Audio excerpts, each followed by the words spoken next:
Capítulo 11. Estoy set? So you, Madison. Não considere o que tenho a dizer como bronca. Por favor, tome o que estou prestes a falar como um retorno estritamente construtivo. Pelo lado positivo, você tem cuidado de um dos maiores e mais bem-sucedidos empreendimentos da história da história. Conseguiu fazer crescer sua fatia de mercado apesar da competição opressora de um competidor direto e onipotente. Você é sinônimo de tormento e sofrimento. Mesmo assim, se puder ser bem honesta, seu nível de serviço ao consumidor é mesmo um saco. Minha mãe diria, você pode confiar na Madison para lhe dizer tudo sobre ela mesma, exceto a verdade. Traduzindo, não espere que eu instantaneamente desmonte e o deixe sufocado de revelações profundas sobre mim mesma. Vá em frente e registre isso como alguma vergonha profunda e secreta da minha parte. Mas não é o caso. Posso não ter ido além do 7º ano, ser insuportavelmente ingênua e carecer de uma sólida experiência de trabalho. Mas não estou tão desesperada por atenção a ponto de me sentir compelida a dividir meu eu interior mais íntimo, blá blá blá. Tudo o que você precisa saber é que já vi além do véu. Estou morta e, minha própria experiência de vida assumidamente limitada, faz apostar que as melhores pessoas estão mortas. Quero dizer, apesar de não ter certeza de se qualquer coisa desde a minha overdose conta como experiência de vida. Estou morta, e andando na palma fechada de uma mulher-demônio gigante enquanto ela cavalga pela paisagem infernal, que queima por quilômetros. Na minha companhia estão meus novos compatriotas, Leonard, Patterson, Archer e Babette. O cérebro, os músculos, o rebelde e a rainha do baile. Ergonomicamente falando, viajar aninhada entre mãos enormes é mega confortável, combinando o contorno dos assentos primeira classe do Singapore Air com a suave sensação de um quarto com cama no Expresso do Oriente. Dessa altura, comparável ao nível do topo da Torre Eiffel ou da London Eye, roda do milênio, passamos por vários marcos da paisagem. E não são poucos os números de celebridades condenadas da lista. O jogador de futebol, Patterson, aponta os locais mais importantes. As montanhas fumegantes de caca de cachorro, o pântano de transpiração rançosa, um prado que poderia ser de urze, mas é na verdade um enorme crescimento de micoses de pé. Seguindo ao lado, Leonard explica que Psesponica tem exatamente 300 cúbitos de altura. Nossa anfitriã assassina e utilitário esportivo é cria de anjos que desceram do céu e ficaram loucamente excitados por mulheres mortais. Toda essa história, Leonard diz, vem de uma fonte chamada São Tomás de Aquino, que escreveu no século XIII que esses anjos apareciam na Terra como íncubos, seres divinos vitaminados e superexcitados. Os anjos faziam a coisa feia com mulheres mortais, e gigantes como Psesponica eram concebidos. Os próprios anjos excitados eram mandados ao inferno para se tornarem demônios. Antes que você questione a merda toda desse procedimento, São Tomás de Aquino não pode ser encontrado em nenhum lugar do Hades, portanto ele deve ter entendido alguma coisa certo. Da mesma forma, quando homens da terra se interessavam por anjos nas cidades de Sodoma e Gomorra, Leonard conta, Deus deu a eles um belo castigo. O tratamento completo de pilar de sal. Não é justo, mas parece que o único imortal que pode se permitir galanteios com mortais é o próprio Deus. Desculpe por continuar usando a palavra com D. Acho que antigos hábitos custam a morrer. Continue Patterson diz.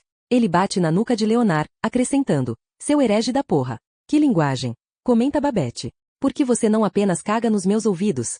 Seguindo em frente, Archer acena para alguns demônios. Gritando para um loiro enorme com chifres de cervo saindo da cabeça, Archer diz, ei, Cernunnos, meu jovem. Cochichando para mim, Leonard explica que esse é o deus celta dos viados que foi destronado. Ele diz que nosso diabo cristão é retratado com chifre como uma maliciosa referência a Cernunnos. Archer faz um sinal de joinha para outro demônio, esse a meia distância, um cara com cabeça de leão comendo sem parar um advogado morto. Archer coloca uma mão na boca e grita, e aí, Mastema? O príncipe dos espíritos.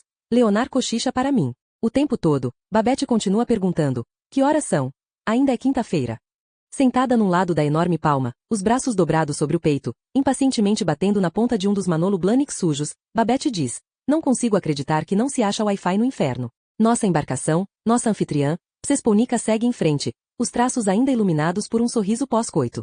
Seu sorriso só se compara ao de Archer, com o corpo todo regenerado, da ponta do moicano azul até as botas pretas. O sorriso é tão amplo que empurra seu alfinete de segurança quase para uma orelha. Bem abaixo, um velho seco cambaleia, apoiado numa bengala, arrastando uma longa barba. Pergunto a Archer se ele é um demônio. Ele, diz Archer, apontando para o velho. É por do Charles Darwin. Archer dispara uma bola de cuspe, que cai e aterrissa perto o suficiente para fazer o velho levantar o olhar. Quando eles fazem contato visual, Archer grita. Ei, Chunky, ainda está fazendo trabalho para o diabo? Darwin levanta uma mão murcha, cheia de veias, para mostrar o dedo médio para Archer. Pelo visto, os cristãos fundamentalistas criacionistas estavam certos. Como gostaria de poder dizer a meus pais, todo mundo no Kansas estava certo. Sim, os manipuladores de cobra que se casam dentro da família e os carolas pentecostais tinham mais no saco do que minha mãe e pai bilionários e humanistas seculares. As forças negras do mal realmente plantaram aqueles ossos de dinossauro e fósseis falsos para enganar a humanidade. A evolução era uma tolice, e caímos na isca, na linha, no fundo do poço. No horizonte, destacado contra o flamejante céu alaranjado, um prédio toma forma. Virando a cabeça para olhar no vasto rosto flutuante de lua cheia de nossa gigante saciada, Leonard grita, Glavny Stab. Yugaditai. Zadem. Para mim, Leonard diz, Sérvio. Aprendi algumas palavras nos cursos avançados. O prédio ao longe ainda está parcialmente escondido abaixo da curva do horizonte, mas quando chegamos cada vez mais perto, ele se ergue revelando uma complexa extensão de asas e renovações complicadas. Como contava a vantagem antes, realmente as melhores pessoas estão mortas. Desde que cheguei ao inferno, avistei apenas montes de figuras notáveis da história. Mesmo agora, espiando sobre o canto da palma da gigante, aponto uma figurazinha e digo, gente, vejam. Patterson protege os olhos com uma mão, mantendo-a sobre a testa como uma saudação, para cortar o brilho laranja ambiente. Olhando para onde aponto, ele pergunta, quer dizer aquele tiozinho? Aquele tiozinho, digo a ele, por acaso é Norman Mailer. Você não consegue andar no inferno sem topar com alguém importante. Marilyn Monroe ou Genghis Khan, Clarence Darrow ou Caim. James Dean. Susan Sontag. River Phoenix. Kurt Cobain. Sinceramente, a população residente parece a lista de convidados de uma festa que faria ambos meus pais gozarem. Rudolph Nureyev. John F. Kennedy. Frank Sinatra e Ava Gardner. John Lennon e Jimi Hendrix e Jim Morrison e Janis Joplin. Um Woodstock permanente. Provavelmente, se soubesse das oportunidades de contatos por aqui, meu pai engoliria sem demora veneno de rato e se lançaria contra uma espada samurai. Apenas para fofocar com Isadora Duncan, minha mãe iria abrir a saída de emergência e saltar do nosso jatinho em pleno voo. Sério, só de olhar ao redor você sente uma pontada de dó pelas pobres almas que conseguiram passar pelos portões de pérola. Não dá para evitar ver a falta de glamour na sala VIP do céu, um tipo de encontro social não alcoólico com sorvete, estrelando a Rie Beecher-Stowe e Mahatma Gandhi. Dificilmente a ideia de qualquer um de um encontro social fashion. E, sim, tenho 13 anos de idade, sou gorda e estou morta. Mas não uso a lei da compensação da mesma maneira que homossexuais inseguros, que constantemente tiram do armário Michelangelo, Noel Covarde e Abraham Lincoln para levantar a própria baixa autoestima. Verdade que estar morta e no inferno sugere que alguém viveu uma urucubaca dupla de grandes erros, mas pelo menos me encontro em meio a boa companhia, com B maiúsculo. Caminhando por lá, ainda alojada na mão de nossa gigante, chegamos mais perto do complexo de prédios que agora parecem se espalhar bem ao longe no horizonte, cobrindo acres, até milhas quadradas de propriedades do inferno. Ao longo das fronteiras externas, o perímetro dos prédios consiste de pastiche pós-moderno, uma colagem de estilos pegando emprestado pesadamente de Michael Graves e IMP, com um grupo de trabalhadores já escavando e colocando as fundações de uma série de estruturas em formato de uma costela, em constante expansão de suportes para sugerir as formas ondulantes de Frank Gehry. Dentro dessa margem externa há círculos concêntricos de acréscimos antigos, como os anéis de uma árvore cortada, cada círculo interno identificável com o estilo de uma era anterior. Adjacente às partes pós-modernistas, erguem-se as torres cúbicas de vidro de estilo internacional. Dentro dessas estão os pináculos futuristas cafonas do Art Deco, depois o período de revival da época vitoriana, o federativo, o georgiano, o da era Tudor, o egípcio, o chinês, a arquitetura de palácio tibetano, os minaretes babilônicos, tudo isso consistindo de um prédio histórico sempre em expansão. Enquanto os cantos se ampliam, cobrindo a terra quase tão rapidamente quanto o grande oceano de esperma desperdiçado, o núcleo antigo do complexo apodrece e desmorona. Quando Psesponica chega às margens dos prédios, de sua altura avistamos as partes mais velhas e mais internas, anteriores aos etruscos, incas e mesopotâmios. Essas torres e câmaras no centro se despedaçaram em madeira podre e pó de argila. Este lugar é o ponto nevrálgico do inferno, os quartéis generais. Leonard grita par cima. Oft. Com isso, a gigante para de andar. Serpenteando para longe dos muros mais afastados do complexo de prédios, há longas filas de gente esperando. Sem exagero, são literalmente quilômetros de desgraçados. Cada fila leva a uma porta diferente, e com frequência a pessoa na fila dá um passo à frente quando alguém entra. Leonard grita. Free kid. Obdre, por favor. Escutando essa estranha língua eslava, eu me pergunto quão próximo isso chega da linguagem dos pensamentos de Goran. O dialeto enigmático, misterioso das lembranças e sonhos de meu amado Goran. A língua nativa dele. Para ser totalmente sincera, não estou certa de qual terra destruída pela guerra meu Goran veio. E, sim, jurei parar de ter esperanças, mas uma garota ainda pode carregar uma tocha acesa. Enquanto nos aproximamos do fim da longa fila, Leonard diz, Spustati. Sladiak. Babette pergunta, estamos ao menos no mesmo ano? Apenas no inferno você deseja que um relógio de pulso inclua dia, data e século. Com isso, Psesponica ajoelha, inclinando-se à frente com cuidado, para gentilmente nos depositar no solo.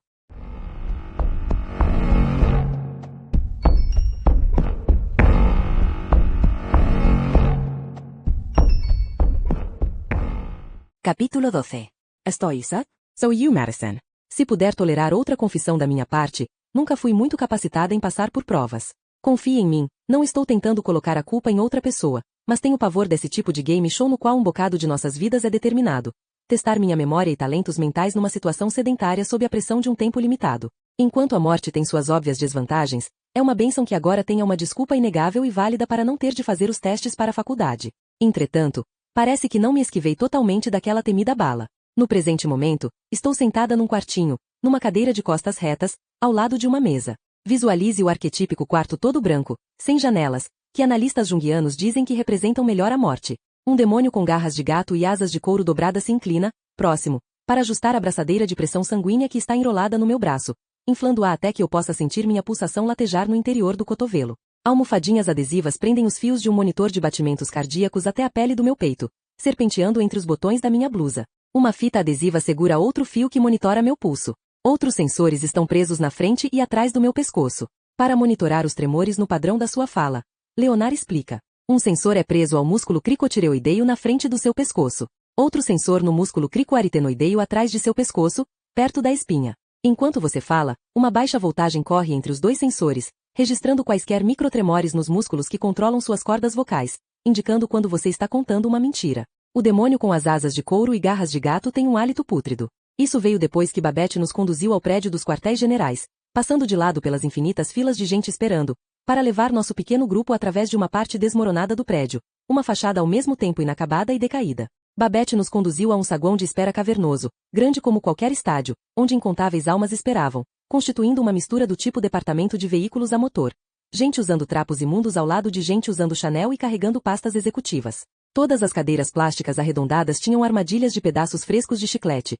Por isso só as pessoas que conseguiram abandonar toda a esperança arriscavam-se a sentar. Um enorme painel montado na frente do salão dizia: agora, atendendo o número 5. As distantes paredes de pedra e teto pareciam marrons. Tudo da cor de terra, sépia, cor de sujeira, de meleca. Quase todo mundo ficava de pé, as cabeças pendidas para baixo, deprimidas, como cabeças de pescoços quebrados. O chão de pedra estava tomado, quase acarpetado, por legiões de baratas gordas banqueteandose nas sempre presentes pipocas e confeitos. O inferno é muito parecido com a Flórida, na forma como os insetos residentes nunca morrem.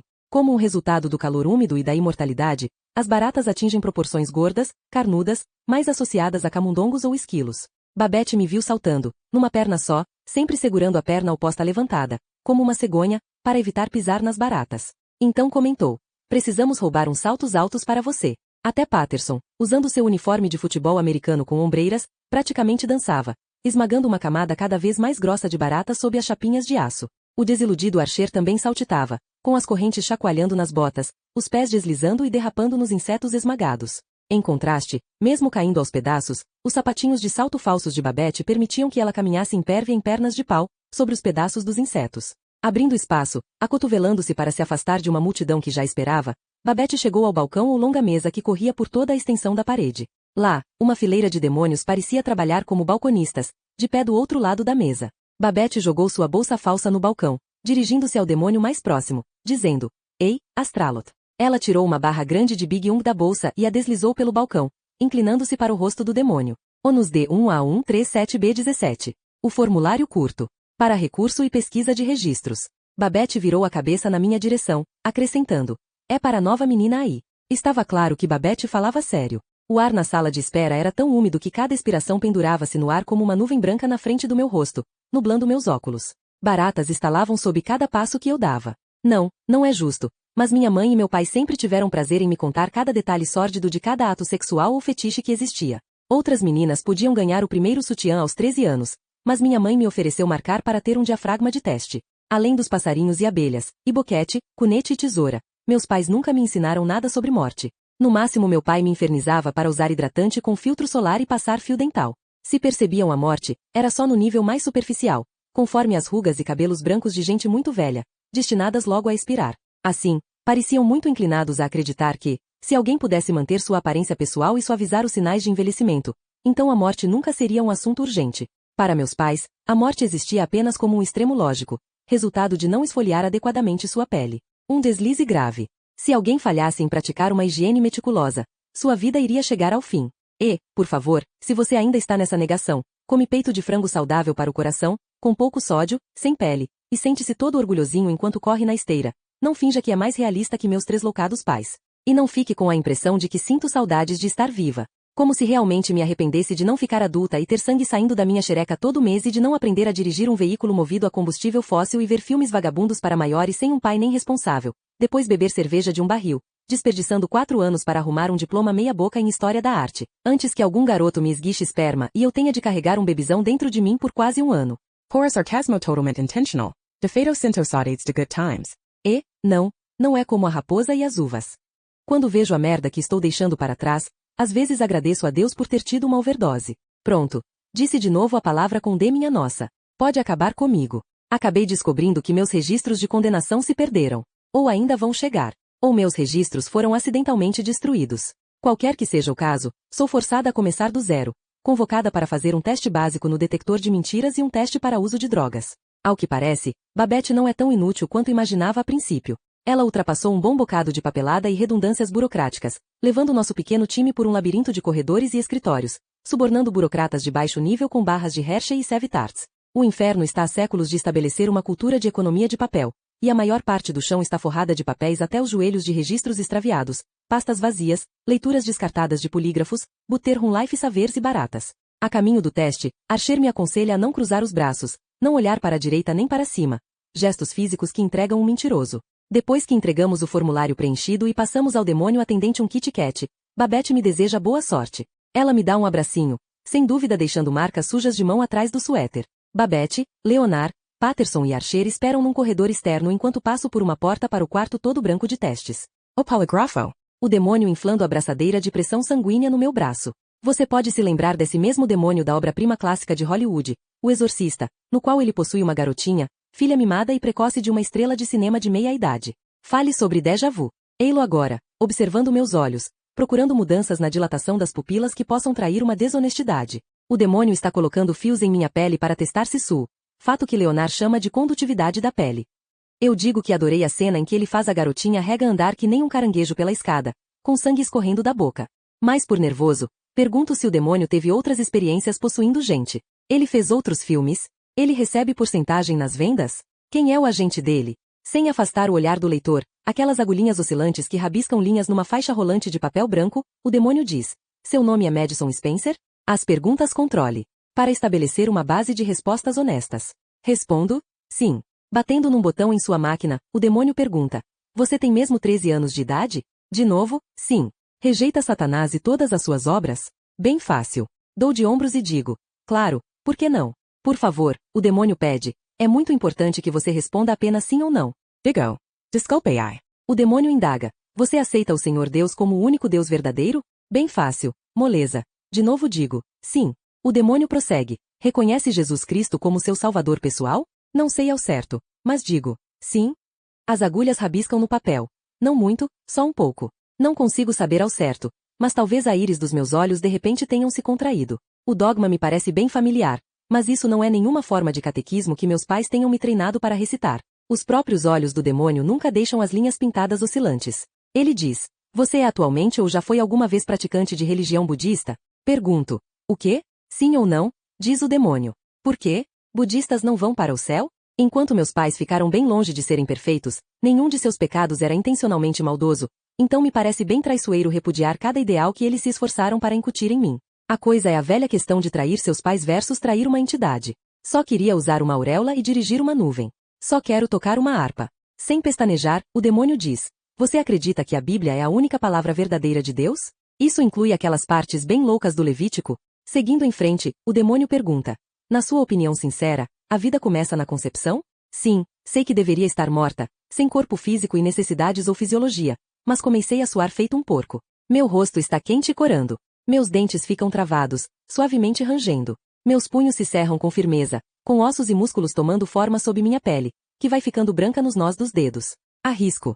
Sim? Você aprova a reza obrigatória em escolas públicas? O demônio pergunta. Sim, eu quero ir para o céu. Quem não quer? Mas não se isso significar que tenho de ser uma filha da puta completa. Respondendo sim ou não, aquelas agulhinhas vão sambar feito loucas, respondendo ou a minha desonestidade ou a minha culpa. O demônio diz: você vê atos sexuais entre indivíduos do mesmo gênero como uma aberração? Pergunto se posso voltar a essa pergunta depois. O demônio diz: vou considerar um não. Ao longo da história de teologia, Leonard tentou explicar que as religiões debateram sobre a natureza da salvação, se as pessoas são provadas sagradas por suas boas obras ou por sua fé profunda e inerente. As pessoas vão para o céu porque agiram bem? Ou vão para o céu porque são predestinadas? Porque são boas? É uma história antiga, de acordo com Leonard. Agora que o sistema todo se baseia em ciência forense. Testes de poligrafo. Detecções psicofisiológicas de mentiras. Análise de estresse da voz. Podem-se até enviar amostras de cabelo e urina. Dada a nova política de tolerância zero para abuso de drogas e álcool no céu. Em segredo, colocando minhas mãos nos bolsos laterais da minha bermuda saia, cruzo os dedos. O demônio pergunta: a humanidade tem o domínio absoluto sobre todas as plantas e animais do mundo? Com os dedos cruzados, digo: sim? Você aprova o casamento entre indivíduos de diferentes origens raciais? O demônio continua perguntando sem hesitar. O Estado sionista de Israel deve ter permissão de existir? Pergunta após pergunta, fico desconcertada. Até com os dedos cruzados. O paradoxo. Deus é um cretino racista, homofóbico e antissemita? Ou está testando para ver se eu sou? O demônio pergunta: mulheres deveriam ter permissão para cargos públicos? Para ter imóveis? Para operar veículos automotivos? Vez ou outra ele se inclina para o polígrafo, usando uma caneta com ponta de feltro para escrever notas ao lado das leituras no papel rolante. Viajamos até os quartéis generais do inferno porque pedi para preencher uma solicitação. Meu motivo é: se assassinos assumidos podem permanecer no corredor da morte por décadas, exigindo acesso a bibliotecas de direito e defensores públicos gratuitos enquanto escrevem depoimentos e argumentos com tocos de lápis e giz de cera, parece justo que eu possa apelar da minha própria sentença eterna. Naquele mesmo tom em que um caixa de supermercado perguntaria papel ou plástico, ou um atendente de fast food questionaria quer fritas para acompanhar, o demônio pergunta: você é virgem? Desde o Natal passado, quando congelei minhas mãos na porta do alojamento e fui forçada a arrancar a camada externa de pele, minhas mãos ainda não sararam totalmente. As linhas cruzando minhas palmas, a linha da vida e do amor, estão quase apagadas. Minhas impressões digitais estão fracas, e a nova pele está durinha e sensível. Agora, nos bolsos, dói manter os dedos cruzados, mas tudo o que posso fazer é me sentar aqui, traindo meus pais, meu gênero e minha política, traindo a mim mesma para dizer a um demônio entediado o que eu acho que seja a mistura perfeita de blá blá blá. Se alguém deveria passar a eternidade no inferno, sou eu. O demônio pergunta: você apoia as pesquisas profundamente perversas as quais usam células tronco-embrionárias? Corrijo a gramática, dizendo que pesquisas que usam. O demônio pergunta: suicídio assistido por um médico vai contra a bela vontade de Deus? E depois, você sustenta a verdade absoluta do design inteligente? Com as agulhas anotando cada batida do meu coração, o ritmo da minha respiração, minha pressão sanguínea, o demônio aguarda que meu corpo me traia ao questionar: conhece a agência William Morris? Apesar de tudo, minhas mãos relaxam um pouco e deixam meus dedos deslizar e parar de mentir. Eu digo: por quê? Conheço. E o demônio levanta o olhar da máquina, sorri e diz: é quem me representa.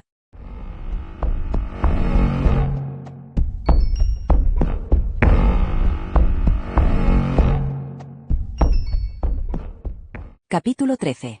Estoy sad? So you, Madison. Não fique com a impressão de que estou com saudades de casa. Mas, nos últimos tempos, tenho pensado na minha família. Não é culpa sua ou da maravilha do inferno. Só tenho me sentido um bocadinho nostálgica. Em meu último aniversário, meus pais anunciaram que iríamos a Los Angeles para que minha mãe apresentasse o troféu de uma premiação. Minha mãe fez sua assistente pessoal comprar nada menos que 1 bilhão de envelopes dourados com cartões em branco dentro. Na última semana, tudo o que minha mãe fez foi abrir os envelopes, tirar os cartões e dizer: o prêmio da Academia de Melhor Filme vai para... Para praticar evitar o riso, minha mãe me pediu que escrevesse títulos de filmes nos cartões como Agarre-me se puder segunda, Jogos Mortais quarto e O Paciente Inglês terceiro. Estamos sentados na parte de trás de um town car, sendo conduzidos de algum aeroporto para algum hotel em Beverly Hills. Estou acomodada no assento reclinável, de frente para minha mãe, para que ela não possa ver o que escrevo. Depois disso, passo o cartão à assistente dela, que o enfia no envelope, lacra-o com um selo dourado e entrega o produto acabado para minha mãe abri-lo. Não vamos para o Beverly Wilshire porque foi onde tentei mandar o corpo do meu gatinho descarga abaixo. Pobre listra de tigre. E um encanador teve de vir e consertar metade das privadas do hotel. Também não vamos para casa em Brentwood, porque essa viagem é só por 72 horas, e minha mãe não tem certeza de que Goran e eu não vamos zoar com o lugar todo. Num cartão em branco, escrevo a vingança de Porky. Em outro, doido para brigar, louco para amar. Quando escrevo a morte de Fred, o último pesadelo, pergunto à minha mãe onde ela colocou minha blusa rosa com os frufros na frente. Rasgando um envelope, minha mãe diz: você verificou seu closet em Palm Springs? Meu pai não está no carro. Ficou para supervisionar a manutenção do nosso jato. Se é uma piada, nem vou me aventurar a perguntar, mas meu pai está redesenhando o Learjet para que tenha o interior revestido de tijolos orgânicos e vigas entalhadas à mão, com piso de pinho nodoso. Tudo isso cultivado sustentavelmente pelos Amish.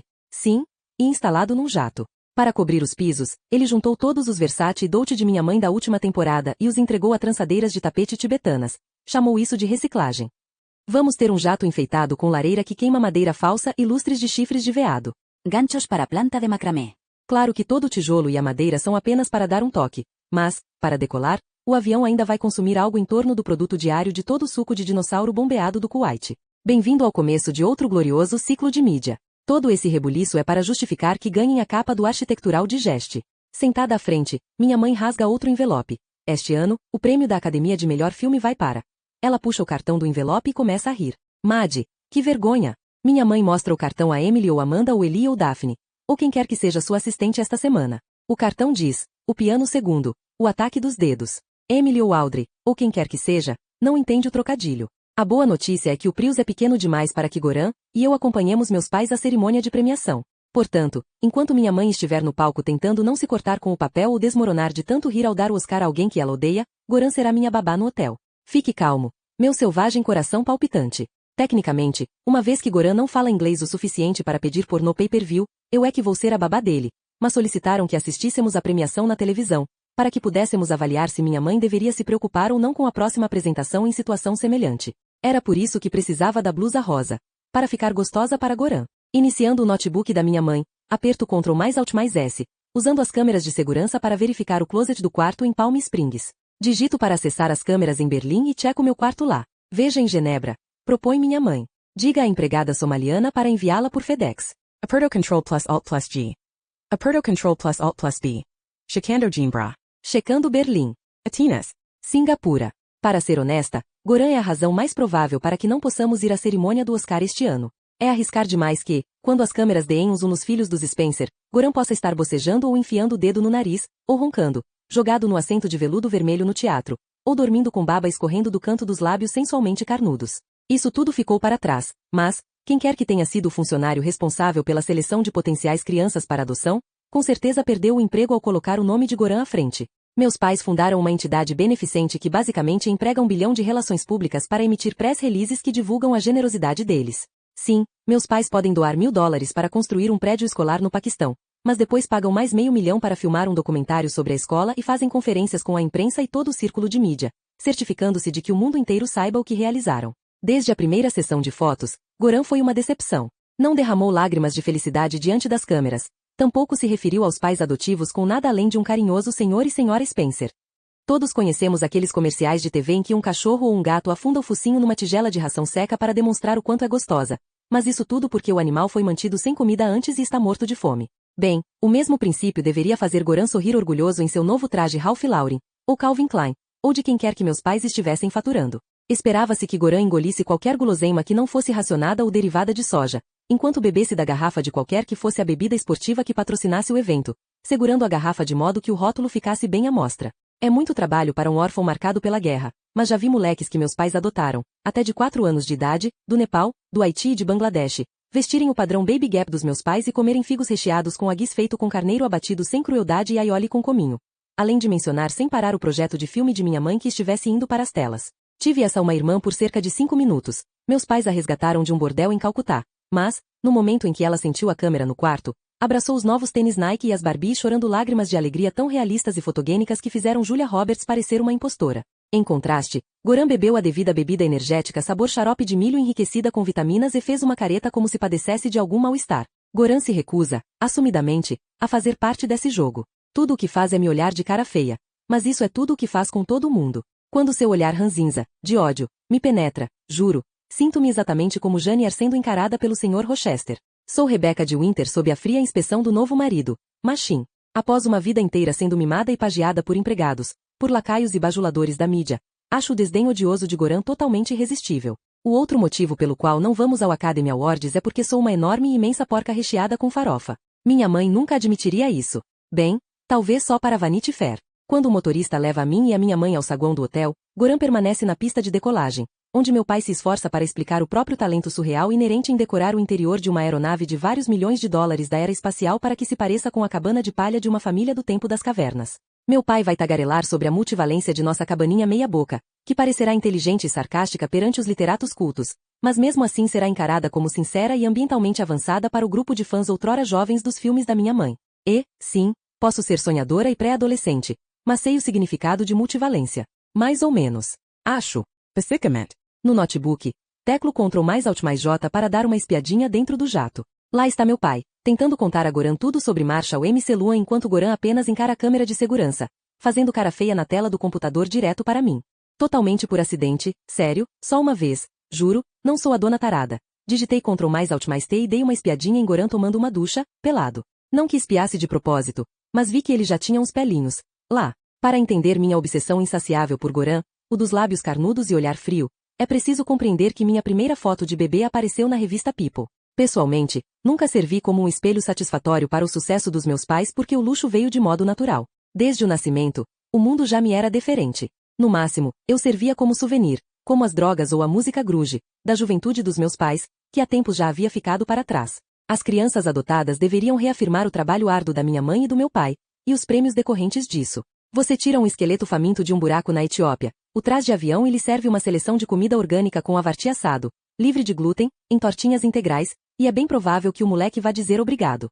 Eis aqui um garoto que tinha uma expectativa de vida em torno de 0, com os urubus já circulando e babando sobre sua cabecinha, e ele de jeito nenhum vai ficar todo empolgadinho com uma festa idiota no fim de semana com Babs Streisand em East Hampton. Mas o que sei eu? Estou morta. Sou uma pirralha falecida. Se fosse brilhante, estaria viva, como você. Mesmo assim, se quer saber, a maioria das pessoas tem filhos bem quando o próprio entusiasmo pela vida começa a esmorecer. Uma criança nos permite revisitar a empolgação que uma vez sentimos sobre, bem, tudo. Uma geração depois, os netos impulsionam nosso entusiasmo mais uma vez. Reproduzir-se é um tipo de dose de energético para nos manter amando a vida. Para meus pais, primeiro tendo euzinha toda blasé, depois adotando uma fila de pivetes, terminando com o entediado e hostil Goran, realmente ilustra a lei da margem de retorno decrescente. Meu pai lhe diria: toda a plateia tem a performance pela qual espera.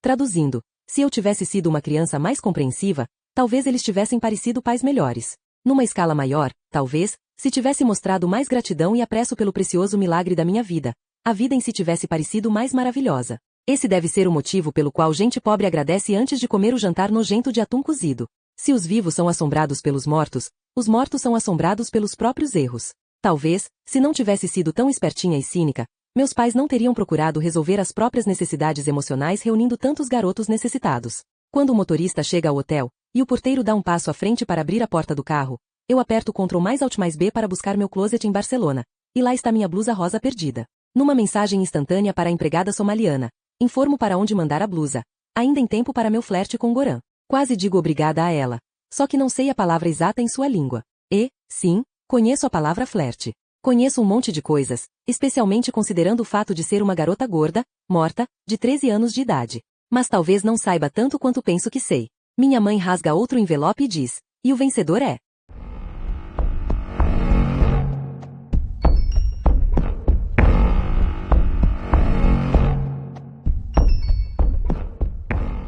Capítulo 14.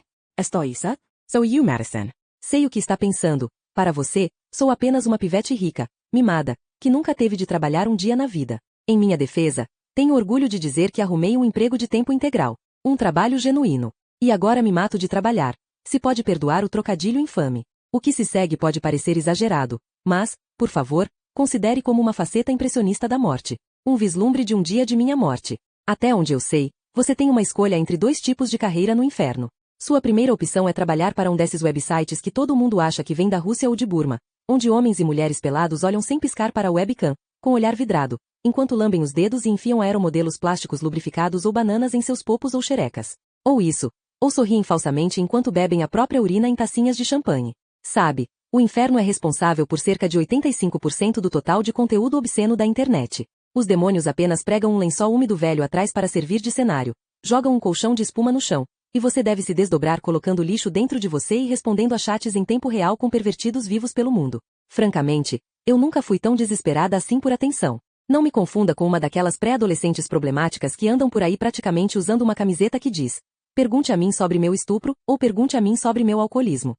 O segredinho sujo do inferno é que os demônios estão sempre de olho em você. Se respira o ar deles, se perde tempo, os poderes superiores estão constantemente azucrinando você pelos gastos. Não, não é justo, mas os demônios cobram você pelos seus gastos. O medidor está sempre ligado, você vai acumulando anos de tortura adicional, de acordo com Babette, que pelo que descobri costumava cuidar da papelada do povo até que teve de pegar uma dispensa por invalidez relacionada com estresse e voltar para sua jaula para uma recuperaçãozinha não clerical. Ela diz que a maioria do povo é condenada por apenas algumas eras, mas pegam mais tempo simplesmente por ocupar espaço no inferno.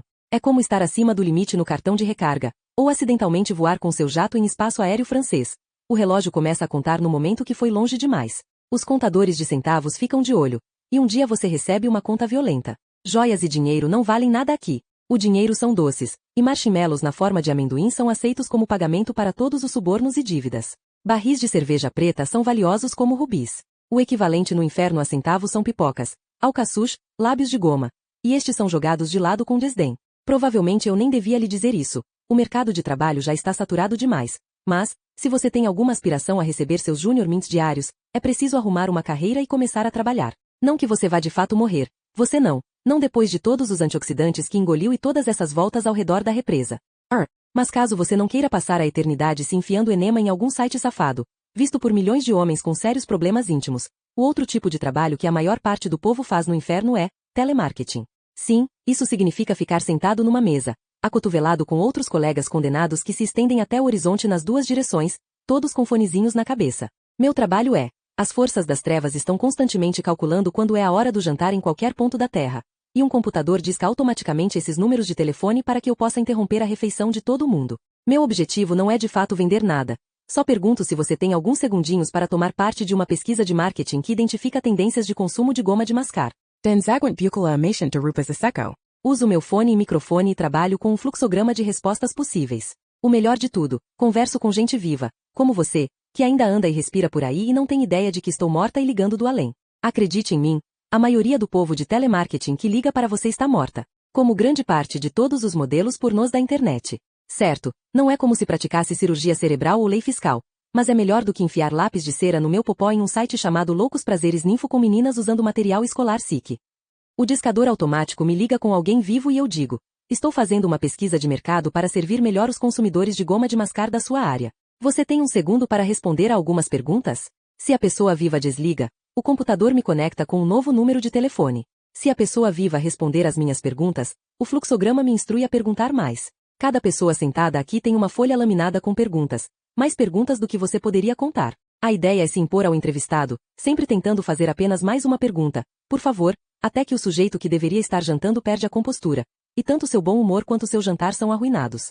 Quando você está morto e no inferno, suas opções são: fazer algo trivial, mas de maneira que pareça muito importante. Por exemplo, pesquisa de mercado sobre o uso de clipes de papel. Ou pode fazer algo sério de maneira trivial. Por exemplo, parecer entediado e desinteressado enquanto caga numa travessa de cristal e come com uma colher de prata. O cocô não atravessa.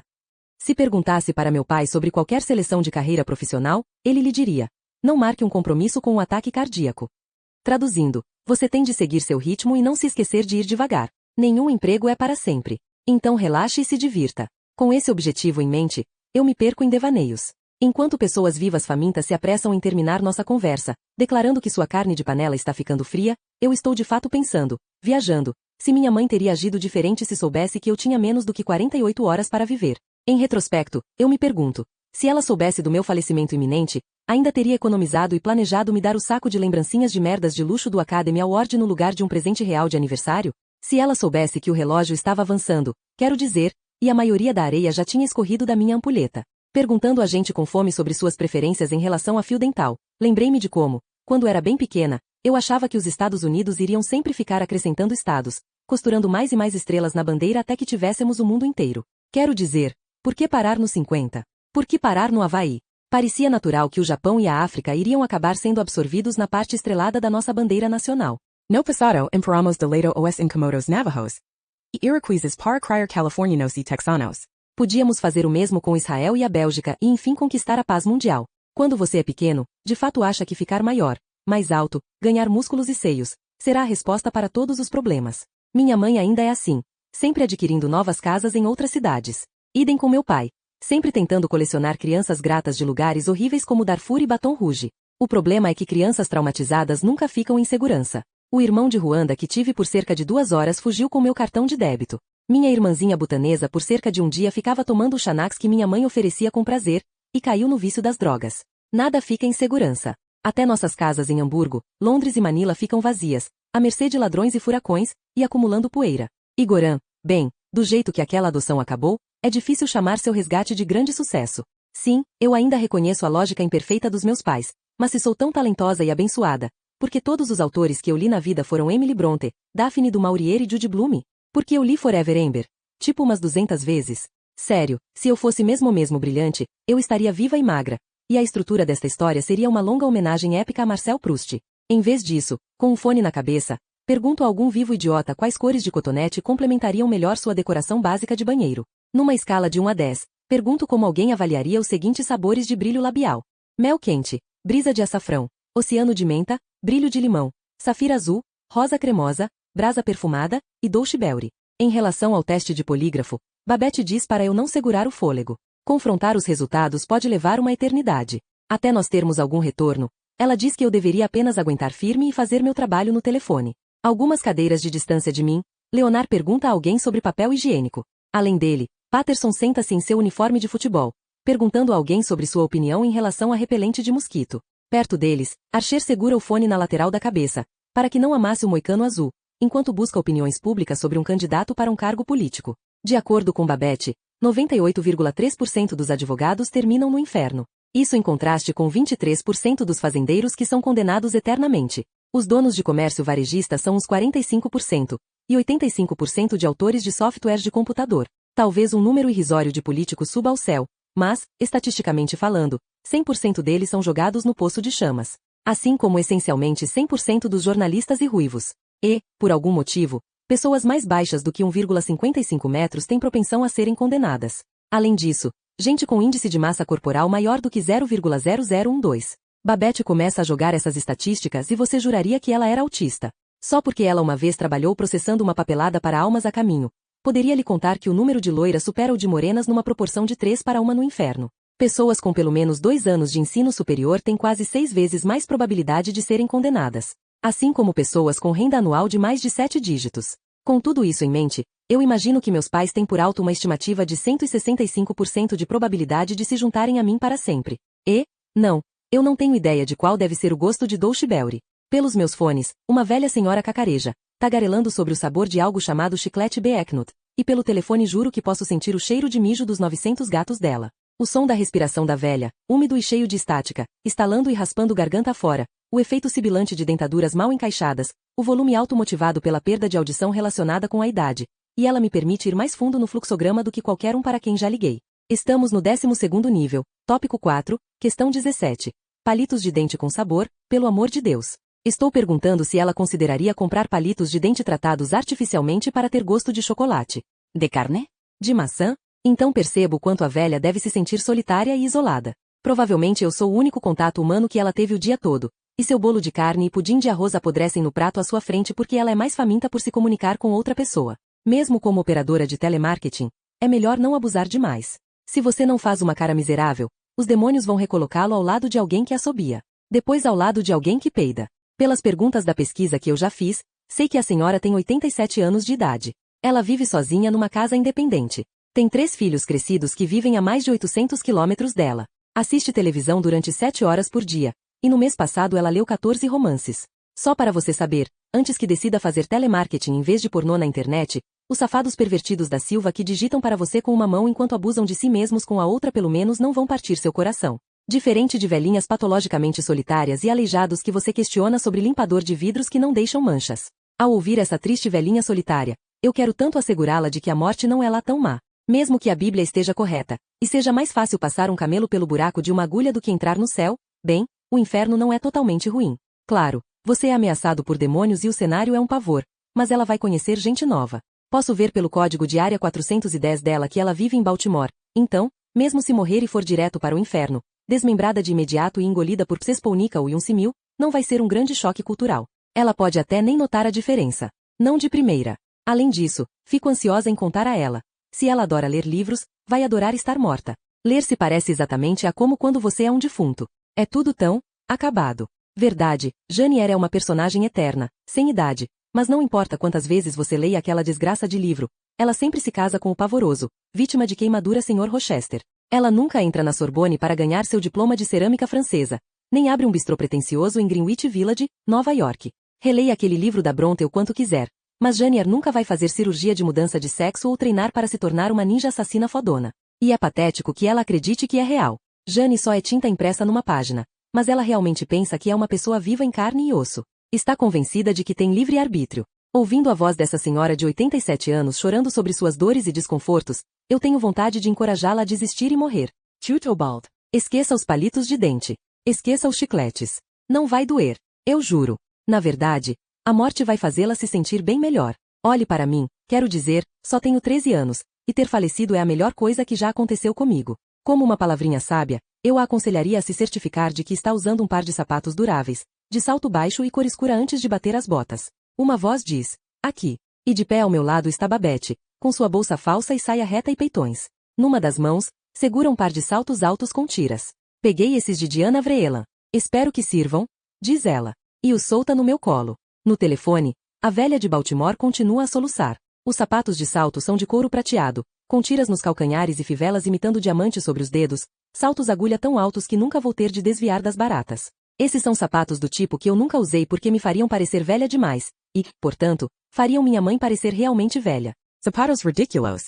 Esses sapatos ridículos são desconfortáveis, pouco práticos, formais demais, e são mesmo para adultos. Com a velha ainda resmungando nos meus ouvidos, chuto para longe meus beis-vejuns e enfio os pés nos sapatinhos de salto com tiras.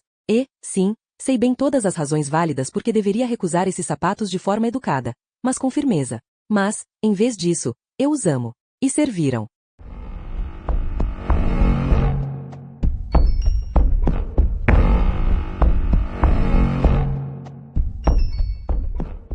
Capítulo 15. Estou isso? Sou you, Madison. Espero que isso não soe confuso demais. Mas eu abandono, sim, por meio desta e para sempre, o abandono da esperança. Sinceramente desisti de desistir. É que não fui feita para ser essa pobre coitada desesperançada, desiludida e sem aspirações pelo resto da eternidade, esparramada catatonicamente nas próprias fezes em um chão frio de pedra. A maior probabilidade é que o projeto Genoma Humano vá descobrir algum dia que eu carregava um gene recessivo para otimismo, porque, apesar de todos os esforços, ainda não consigo passar nem 2 dias sem esperança nenhuma. Futuros cientistas vão chamar isso de síndrome de Poliana, e, forçada a palpitar, diria que a minha foi uma longa história de perseguição ao pote de ouro no fim do arco-íris. Eu me dei tão bem com Goran porque ele nunca teve permissão para ser criança, enquanto eu fui estritamente proibida de ficar mais velha. No dia anterior ao da aparição de minha mãe para a entrega do Oscar, ela me levou para passar um dia no spa em Wilshire para um dia de mimos em larga escala, ao melhor estilo mãe-filha. Enquanto ela e eu fazíamos mechas nos cabelos, enrolávamos-nos em roupões de banho brancos felpudos e idênticos, com o rosto coberto de máscara de lama do deserto de Sonora, minha mãe explicou que Goran cresceu como refugiado num desses orfanatos da Cortina de Ferro, onde bebês ficam deitados e são ignorados por completo, sem serem tocados, morando em alas cavernosas até que fiquem grandes o bastante para votar no regime atual, ou para se alistarem no exército. Lá no spa, enquanto massagistas lausianas se ajoelhavam para lixar a pele morta dos pés, minha mãe me contou que as crianças precisam de uma quantidade mínima de contato físico para poder desenvolver qualquer sentimento de empatia e conexão com outros seres humanos. Sem esse contato, um bebê pode crescer e se tornar um sociopata, sem consciência nem habilidade de amar. Mas como um gesto político, não apenas para publicidade, nossas unhas de acrílico estão sendo trocadas. Uma das grandes convicções políticas de minha mãe é que, se as pessoas querem com tanto desespero vir para os Estados Unidos, arrastando-se pelo Rio Grande e colocando a própria vida e membros do corpo em risco, apenas pela oportunidade de colher nossa alface e alisar nossos cabelos, bem, devemos permitir. Nações inteiras não desejam nada além de ter a oportunidade de esfregar o chão da nossa cozinha, ela diz, e impedi-las de fazê-lo seria uma violação dos direitos humanos mais básicos. Minha mãe é inflexível nesse tema. Estamos, agora, cercadas de vários refugiados políticos e econômicos que se juntam para passar cera em nosso corpo e arrancar os detalhes imperfeitos de nossa Constituição. Depois de todo o tratamento intestinal pelo qual passei, sem falar na eletrólise, as torturas do inferno não são lá grande terror.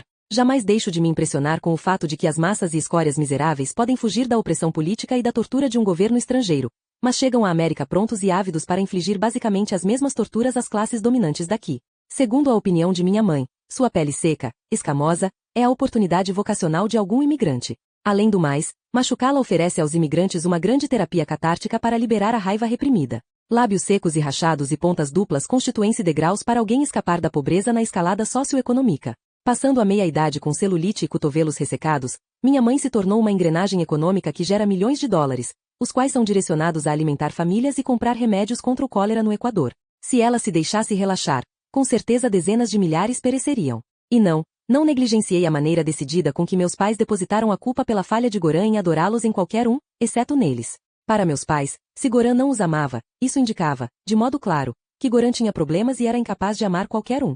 No spa, os cabeleireiros e artistas pairam ao redor, servos estúpidos como as piores arpias do inferno, circulando e oferecendo a informação, sempre creditada a uma fonte interna, de que, enquanto Dakota passa por uma linda garotinha, na verdade nasceu com uma genitália masculina supérflua. A assistente pessoal de minha mãe, Cherry, Nadine ou Rick, ou quem quer que seja, tagarela que Cameron é tão tapada que comprou a pílula do dia seguinte, em vez de engoli-la, enfiou-a na xereca. De acordo com minha mãe, fronteiras nacionais devem ser adequadamente porosas, e rendas devem ser redistribuídas para permitir que todas as pessoas, sem importar a raça, religião ou circunstâncias de nascimento, sejam capazes de comprar os filmes dela. Sua nobre filosofia igualitária pressupõe que todos os seres humanos possam comprar ingressos para seus filmes e limpar seus poros. Ela insiste que nem a África nem o subcontinente indiano vai atingir paridade tecnológica e cultural com o mundo ocidental até que sua densidade de DVD players os torne grandes consumidores de suas obras cinematográficas. E, com isso, ela quer dizer trabalho real, comercializado no pacote criado pelo estúdio, não apenas em cópias piratas vagabundas do mercado negro, que não paga direitos autorais a ninguém além dos senhores do tráfico e traficantes de escravos sexuais infantis. Dando sermão aos relações públicas e cabeleireiros reunidos, minha mãe diz que, se o povo aborígene ou as tribos primitivas ainda não celebram a atuação dela, é só porque essas culturas nativas subjugadas se encontram oprimidas por uma forma maligna de religião fundamentalista. A apreciação florescente de seus filmes está sendo obviamente esmagada por algum imã diabólico, um ayatolá demoníaco ou um curandeiro. Reunindo pedicures e esteticistas ao redor da barra do roupão felpudo, minha mãe dá o discurso de que eles não estão apenas embonecando uma atriz para fazer propaganda de um filme.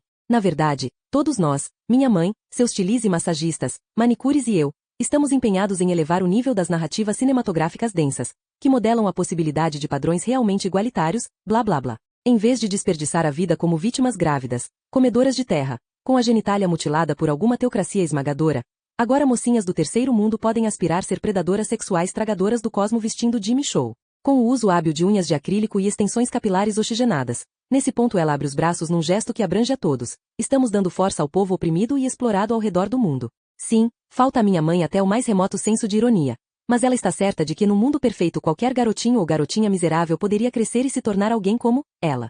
Melhor nem mencionar o fato de que ela e meu pai já brandiam brochuras de papel brilhante para colégios internos de meninos na Nova Escócia. Colégios militares na Islândia. Estava claro, Goran não fora um sucesso, e em qualquer manhã dessas eu o veria, pronto para ser despachado, trocado por um leproso butanês de 4 anos de idade. Se quisesse pôr em prática meus desejos femininos com Goran, o tempo estava correndo. Como minha mãe diria, você tem de passar a roupa enquanto o ferro está quente. Traduzindo, precisava ficar bonita e tomar a iniciativa logo. De preferência no dia seguinte à noite. De preferência quando meus pais estivessem no palco, entregando Oscars. A gota d'água foi, naquela semana, quando Goran vendeu 5 dos Emmys de minha mãe pela internet por $10 cada um. Antes disso, aparentemente, pegaram um monte de prêmios palma de ouro da nossa casa em Cannes e os vendera por 5 contos. Depois de uma década de insistência dos meus pais em que prêmios da indústria cinematográfica não significavam nada, e que eram pouco mais que um embaraço com plaquinha dourada, minha mãe e meu pai ficaram putos da vida com aquilo. Minha mãe encarava cada transgressão de Goran, todo aquele comportamento misantropo, como resultado de ele não ter recebido amor e carinho adequados. Você precisa me prometer, Mad, minha mãe disse, que vai dedicar a seu pobre irmãozinho uma quantidade extra de paciência e afeição. Sua infância carente fora o motivo pelo qual, quando meus pais alugaram um parque de diversões para o aniversário dele e trouxeram um pônei Shetland puro sangue como presente, Goran acreditara que o animal era o almoço. No Halloween, vestiram-no de Jean-Paul Sartre, comigo de Simone de Beauvoir, e pedimos doces pelos corredores do Hotel Ritz em Paris com cópias de A Náusea e o Segundo Sexo, mas Goran não entendeu a piada. Mais recentemente, Goran invadiu o sistema de câmera de segurança do banheiro da minha mãe e vendeu assinaturas para assistir pela internet. Claro que meu pai queria introduzir o conceito de disciplina e consequências na vida de Goran, mas um garoto que sem dúvida fora torturado com eletrochoques, afogamentos e injeções intravenosas com fluidos que desentupiriam uma pia não ia se sentir pressionado com facilidade por uma ameaça de surra e uma horinha de castigo. Minha blusa rosa tinha acabado de chegar de Barcelona. Planejava usá-la com uma bermuda zaia e o suéter bordado com o logo que representava o colégio interno na Suíça. Isso é alpargata básica base we de salto bikesel. Logo Goran e eu estaríamos na frente da televisão na suíte de hotel. Sozinhos, só eu e ele. Veríamos meus pais chegarem ao tapete vermelho no Prius arrumado pelo Relações Públicas. O frio e arisco Goran seria só meu enquanto assistiríamos a mamãe e papai exibirem-se para os paparazzi. Assim que estivessem longe o bastante eu planejava pedir serviço de quarto. Um jantar por Deus, lagosta, ostras e anéis de cebola fritos. De sobremesa, Pegaria 150 gramas de Sinsemilla mexicana geneticamente apropriada dos meios pies. Não é lá muito lógico. Meus pais protestavam sem parar contra o milho exposto à radiação, geneticamente modificado. Mas, em relação à maconha, os cientistas podiam fazer a macaquice que quisessem. Não importa quão híbrida fosse a erva Frankenstein, botariam aquela bagaça grudenta resinosa num cachimbo e a acenderiam. Caso ainda não tenha percebido, meus pais não fazem nada com moderação. Por um lado, sofrem pelo fato de que Goran passou a primeira infância sozinho e sem carinho. Por outro, nunca paravam de me tocar, abraçar e beijar, em particular quando os paparazzi estavam por perto. Minha mãe limitava meu guarda-roupa a rosa e amarelo. Meus sapatos eram ou sapatilhas de balé Capezil ou Mary Janes. A única maquiagem que eu tinha eram 40 tons diferentes de batom rosa. Você vê, meus pais não queriam que eu parecesse ter mais de 7 ou 8 anos. Oficialmente, estava no segundo ano há décadas. Quando meus dentes de leite começaram a cair, chegaram a ponto de sugerir que usasse dolorosas dentaduras de dente de leite que a 20th Century Fox forçava na boca adolescente da pequena Shirley Temple. Em situações como esta, sendo massageada, esquadrinhada e polida por uma equipe de especialistas em beleza, desejava também ter sido criada sem carinho, intocada, num orfanato da Cortina de Ferro. Este ano, a premiação do Oscar coincidiu direitinho com o dia do meu aniversário de 13 anos. Com estilice amontoando ao redor de minha mãe, vestindo-a e desvestindo-a como se fosse uma boneca gigante, maquiadores experimentando qual sombra funcionava melhor com qual vestido de marca, cabeleireiros enrolando e alisando seu cabelo, minha mãe sugeriu que eu fizesse uma tatuagenzinha para marcar a ocasião. Uma pequena Hello Kitty ou Holly Hobbie, ela sugeriu, ou então que colocasse um piercing no umbigo. Meu pai tem um pendor por me comprar bichinhos de pelúcia. E, sim, conheço a palavra pendor, apesar de não estar muito certa do que seria um malho. Só Deus sabe o que uma bela estampa de Holly Hobbie ou Hello Kitty se tornaria depois de esticada e desbotada com o passar dos próximos 60 anos. Da mesma maneira, meus pais imaginavam que todos os garotinhos e garotinhas do terceiro mundo desejavam ficar iguais a eles. Achavam também que minha infância deveria ser a infância que queriam ter tido, resplandecendo em sexo sem sentido, drogas recreativas e rock. Tatuagens e piercings. Todos os colegas deles pensavam basicamente igual, o que resultou em crianças que o público acreditava ter 9 anos de idade ficando grávidas. Daí vem o paradoxo de ensinar musiquinhas infantis ao lado de técnicas contraceptivas. Presentes de aniversário como diafragmas de Hello Kitty, cremas formicida de Holly Hobbie, e calcinhas cavadas do Peter Rabbit. Por favor, não imagine que é divertido ser eu. Minha mãe diz à cabeleireira, Mad não está pronta para uma franja. E a camareira, Mad é um pouco sensível quando o assunto é sua bunda grande.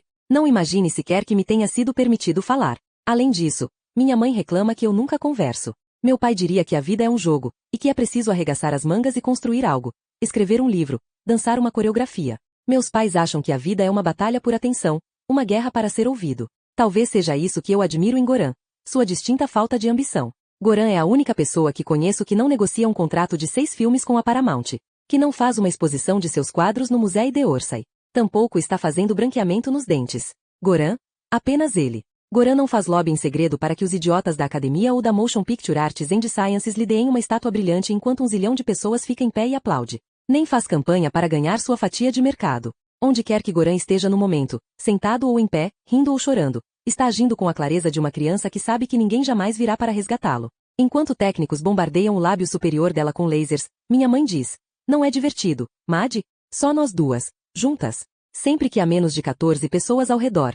Minha mãe considera que se trata de um momento particular entre mãe e filha. Não, esteja ele sozinho ou sendo observado por milhões, seja amado ou odiado, Goran é a mesma pessoa. Talvez seja isso que mais ame nele, ser tão diferente dos meus pais. Ou de qualquer um que eu conheça. Goran certamente, positivamente, não precisa de amor. Uma manicure com um sotaque cigano, reminiscência de um país onde corretores de títulos analisam o mercado de ações lendo as entranhas de pombas. Solta uma baforada em minhas unhas, retendo minha mão nas dela. Depois de alguns instantes, vira a palma para cima e olha a nova pele vermelha, reconstituída, onde eu havia deixado congelar a antiga ao grudá-la na maçaneta da porta na Suíça. Não diz nada essa manicure cigana de olhos esbugalhados, mas por certo está maravilhada pelo modo como minhas linhas foram apagadas. Como tanto minha linha da vida quanto a do amor não foram apenas interrompidas, mas apagadas. Ainda segurando minha mão vermelha com seus dedos ásperos, a manicure desvia o olhar de minha mão para o meu rosto, e, com os dedos da outra mão, toca a testa, o peito e os ombros, fazendo um rápido sinal da cruz.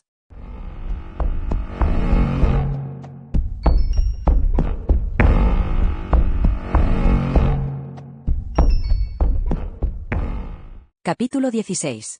Estou sad? So you, Madison. Fiz hoje uma nova amiga pelo telefone. Ela não está morta, ainda não, mas já sei que vamos ser melhores amigas para valer. De acordo com meu relógio de pulso, estou morta há 3 meses, 2 semanas, 5 dias e 17 horas. Subtraia isso do infinito e vai ter uma ideia de por que pencas de almas condenadas abandonam toda a esperança. Não quero me vangloriar, mas consegui ficar razoavelmente apresentável apesar das condições soturnas gerais. Nos últimos tempos, resolvi esfregar meus fones e tirar a poeira da cadeira antes de fazer qualquer ligação. No momento, falo com uma senhora que vive sozinha no código de área de Memphis, Tennessee. A infeliz senhora fica presa em casa por dias e dias, refletindo se deve sofrer de novo por outra rodada de quimioterapia apesar da diminuição da qualidade de vida dela. A pobre doente respondeu a quase todas as perguntas que fiz a ela sobre preferência de chicletes, hábitos de consumo de clipes de papel, seu consumo de cotonetes. Bem, antes contei a ela que eu tinha 13 anos, estava morta e relegada ao inferno. Da minha parte, estou garantindo a ela que a morte é sopa no mel, e que se ela tiver alguma dúvida sobre se vai para o céu ou o inferno, ela tem de correr para cometer algum crime hediondo. O inferno, digo a ela, é o point do momento. Jack Kennedy Onassis está aqui, digo ao telefone. Você sabe que quer conhecê-la. Sério, todos os Kennedys estão por aqui, mas isso não deve ser lá uma grande ferramenta de venda. Ainda assim, apesar da dor do câncer e os efeitos colaterais do tratamento, a senhora de Memphis tem suas reservas sobre abandonar a vida. Eu a advirto que de maneira alguma as pessoas chegam ao inferno e atingem alguma forma instantânea de iluminação. Ninguém se encontra trancado dentro de uma cela suja, então bate a mão na testa e diz: "Putz, fui um idiota completo." A personalidade histriônica de ninguém é magicamente resolvida. No máximo as falhas de caráter de uma pessoa ficam fora de controle. No inferno, valentões continuam valentões. Gente revosa continua revosa. O povo no inferno basicamente mantém o mesmo comportamento negativo que lhes garantiu a passagem de vinda. E, alerto a senhora com câncer, não espere nenhuma assessoria ou instrução dos demônios. Não até que você esteja passando constantemente para eles um suprimento de Chick-O-Sticks e barras de health. A burocracia demoníaca, eles podem fingir mexer nos papéis de uma maneira oficiosa, daí prometem rever sua ficha, mas a atitude deles é: bem, você está no inferno, portanto deve ter feito algo. Dessa maneira, o inferno é terrivelmente passivo-agressivo. Como a terra. Como minha mãe. Se você acredita em Leonard, é assim que o inferno derruba as pessoas, permitindo que ajam de maneira cada vez mais extrema, tornando-se caricaturas selvagens de si mesmas, ganhando cada vez menos recompensas, até que elas finalmente percebem sua estupidez. Talvez, reflito ao telefone, esta seja a boa lição que se aprende no inferno. Dependendo do ânimo dela, Judy Garland pode ser mais assustadora do que qualquer demônio ou diabo que você pode encontrar. Desculpe. Não vi de fato Judy Garland. Ou Jack, perdoe minha mentirinha. Afinal, estou no inferno. No pior dos casos, digo à mulher, se a doença com se matá-la e ela terminar no abismo, precisa me procurar. Sou Madge Spencer, número da central telefônica 371-7021, posição 12. Tenho 1,50 metros, uso óculos e o sapatinho prateado de salto com tirinhas mais descolado que já se viu. A central telefônica onde eu trabalho se localiza nos quartéis generais do inferno. Eu instruo a moribunda. É só passar pelo grande oceano de esperma desperdiçado. Vire à esquerda no borbulhante rio de vômito fervente. Pelo canto dos olhos, vejo Babette vindo em minha direção. Encerrando, desejo à mulher do câncer boa sorte com a químio dela, e a aconselho a não fumar baseado demais para o enjoo, já que o bagulho foi sem dúvida o que me mandou direto para minha eternidade pessoal no poço de chamas. Antes de encerrar a ligação, digo: agora, lembre-se, procure por Madison Spencer. Todo mundo me conhece, e vice-versa. Eu lhe mostro as paradas todas. Bem quando Babette para do meu lado, digo tchau e encerro a ligação. O discador automático já tem outro número tocando nos meus ouvidos. Na telinha suja aparece um número com código de área de Sioux Falls, onde a hora de jantar deve estar começando agora. Desse modo, nós começamos o turno irritando o povo da Inglaterra, depois para o leste dos Estados Unidos, o meio-oeste, a costa oeste, etc. Ao meu lado, Babette diz: ei, cobrindo o bocal do fone com uma mão, digo ei de volta. Balbucio as palavras valeu pelos sapatos. Babette me dá uma piscadela. Não foi nada. Dobra os braços sobre o peito, encosta-se um pouquinho, olhando para mim, e diz: estava pensando que deveríamos mudar seu cabelo. Estreitando os olhos, continua: pensei talvez em franjas. Só ao ouvir a ideia. Franja. Minha bunda já dá pulinhos no assento. No fone do meu ouvido, uma voz diz: alô. Parece abafada pela boca cheia de um jantar parcialmente mastigado. Para Babette, eu balanço a cabeça, entusiasmada. Ao telefone, falo: estamos fazendo uma pesquisa com consumidores para avaliar padrões de compra para itens domésticos comuns. Babette levanta a mão, bate com o dedo indicador no pulso contrário e balbucia: que horas são? Em resposta, murmuro: agosto. E Babette dá de ombros e se afasta. Nas próximas horas, eu encontro um senhor de idade morrendo de falência nos rins. Uma mulher de meia idade aparentemente perdendo sua batalha contra o lúpus. Falamos por 1 hora, com facilidade. Encontro outro homem que está sozinho, preso num apartamento barato, morrendo de falência cardíaca congestiva. Encontro uma menina da minha idade, 13 anos, que está morrendo de AIDS. Essa última se chama Emily. More M. Victoria, British Columbia, Canada. A todo esse povo morrendo eu recomendo relaxar, a não se prender muito às suas vidas, e não descartar a possibilidade de terminar no inferno. Não, não é justo, mas apenas os sujeitos no último estágio permitem que eu os importune com 30 ou 40 perguntas. Eles estão tão desgastados pelo tratamento ou tão sozinhos e assustados. A menina com AIDS, Emily, de início não acredita em mim. Nem que eu tenho a mesma idade dela, nem que estou morta. Emily não pode ir à escola desde que seu sistema imunológico despencou. E ela já está tão mal que nem se preocupa em repetir o 7º ano. Em resposta, eu digo a ela que estou namorando o River Phoenix. E, se ela se apressar e morrer logo, dizem que Heath Ledger não está namorando ninguém no momento. Claro que não estou namorando ninguém. Mas qual seria minha punição por contar uma mentirinha ingênua? Vou pro inferno. É impressionante como não ter nada a perder faz aumentar sua autoconfiança. E, sim, poderia partir meu coração conversar com uma menina da minha idade que está sozinha, morrendo de AIDS no Canadá enquanto os pais trabalham e ela assiste televisão e se sente mais fraca a cada dia. Mas pelo menos Emily ainda está viva. Só isso já coloca sua cabeça e ombros acima de mim na ordem das coisas. Além do mais, parece animar o espírito dela encontrar alguém já morto. No telefone, toda mitidinha, Emily anuncia que não apenas ainda está viva, mas não tem intenção de terminar no inferno. Perguntei se ela já passou manteiga no pão antes de parti-lo? Alguma vez ela usou a palavra não? Já prendeu uma bainha caída com um alfinete de segurança ou fita adesiva? Bem, encontrei milhares de pessoas condenadas ao fogo eterno por pequenos deslizes assim. Então é melhor que Emily não conte com o ovo no cu da galinha. De acordo com as estatísticas de Babette, 100% do povo que morre de AIDS é mandado ao inferno. Assim como todos os bebês abortados. E todas as pessoas mortas por motoristas bêbados. E todas as pessoas que morreram no Titanic, ricas e pobres, também estão fritando. Cada alminha. Repetindo. Aqui é o inferno, não espere muita lógica. Ao telefone, Emily tosse. Tosse e tosse sem parar. Finalmente ela pega fôlego suficiente para dizer que AIDS não é culpa dela. Além disso, ela não vai morrer, não por um longo, longo tempo. Ela tosse de novo, e suas tosses terminam em soluços, fungando e chorando, com um chororô bem de menininha pequena mesmo. Não, não é justo, eu respondo. Na verdade, na minha cabeça, estou tão empolgada. Oh Sarah, imagine so. You de franja. No telefone, faz-se silêncio, com exceção do som de choro. Então Emily grita. Está mentindo. Ao fone, respondo. Você vai ver. Digo a ela para me procurar quando chegar. Até lá, eu provavelmente vou ser a senhora River Phoenix. Mas vamos fazer uma aposta. 10 barras Milky Way se ela estiver aqui mais rápido do que imagina. Pergunte o caminho para qualquer um. Continuo. Meu nome é Maddie Spencer. Falo. E ela tem de se certificar de morrer com 10 barras de chocolate no bolso para que possamos acertar a aposta. 10. E não tamanho mini. Sim, conheço a palavra ruminada. Não é uma palavra tão suja quanto soa. Mas não fico totalmente surpresa quando essa Emily canadense aí desliga na minha cara.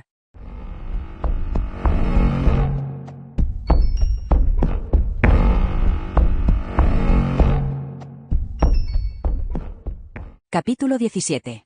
Estoy sad? So you, Madison. Suspeito que meus pais tinham um palpite sobre meu plano secreto de seduzir Goran. Nesta noite, enquanto estão fora, vou confessar meu amor com tanta veemência quanto Scarlett O'Hara se jogando sobre Ashley Wilkes na biblioteca da casa em 12 Oaks. Poucas horas antes do Academy Awards, meus pais faziam um estardalhaço sobre que cor de faixa de ação política deviam prender em si mesmos.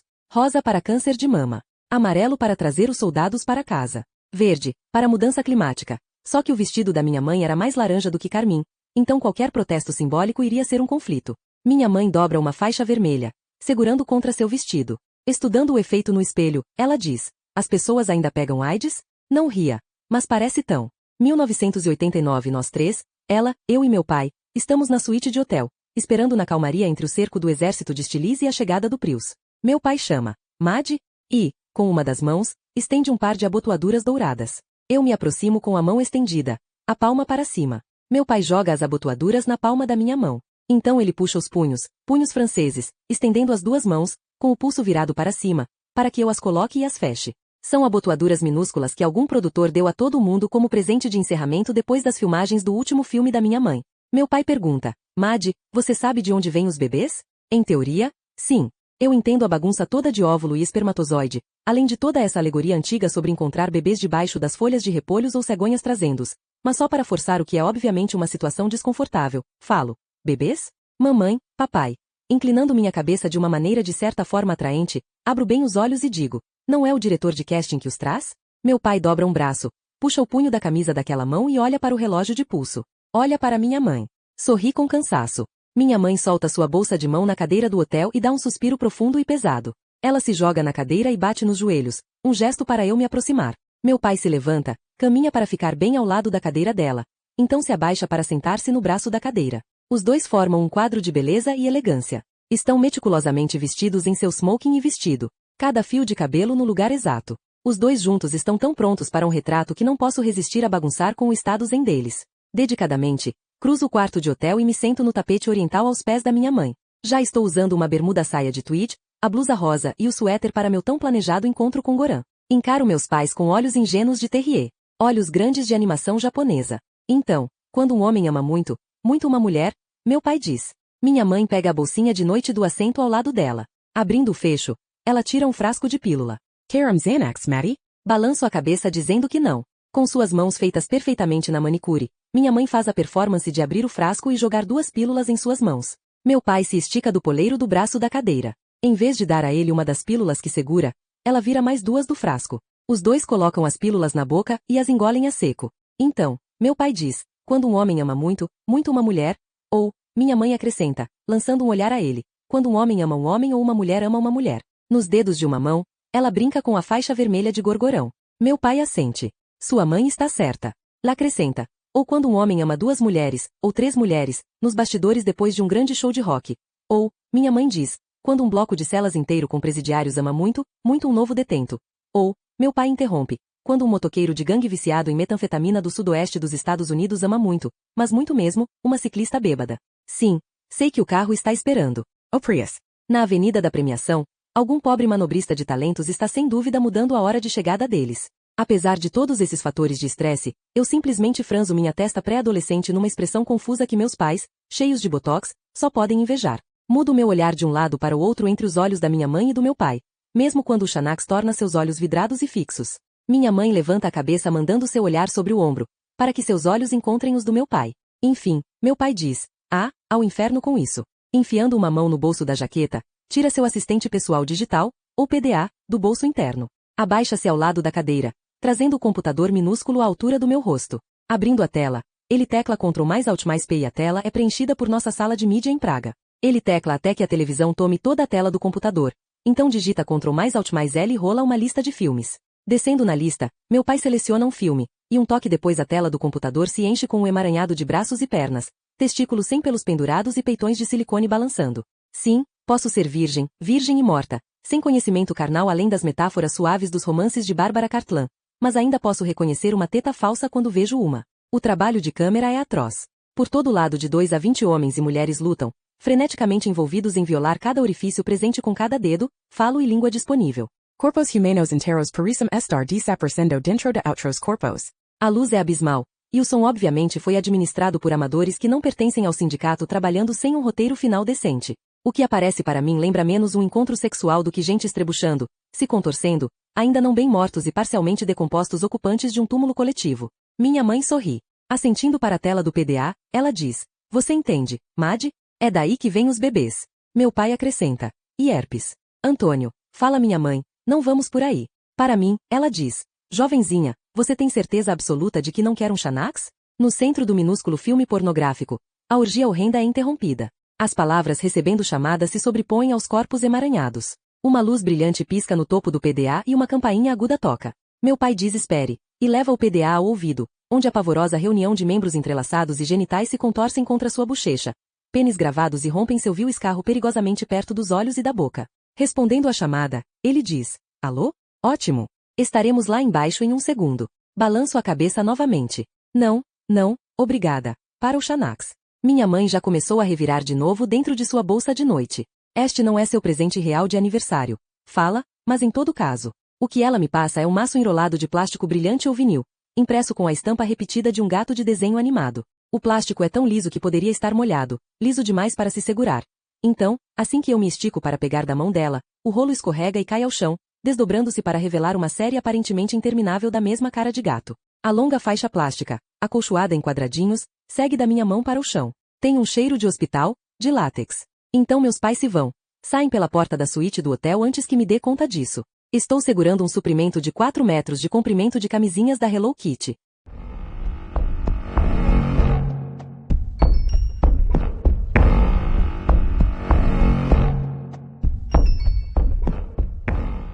Capítulo 18. Estoy sad? So you, Madison. Pouco a pouco, esqueço da minha vida na Terra, de como era me sentir viva e respirante, mas hoje aconteceu algo que me trouxe de volta à lembrança.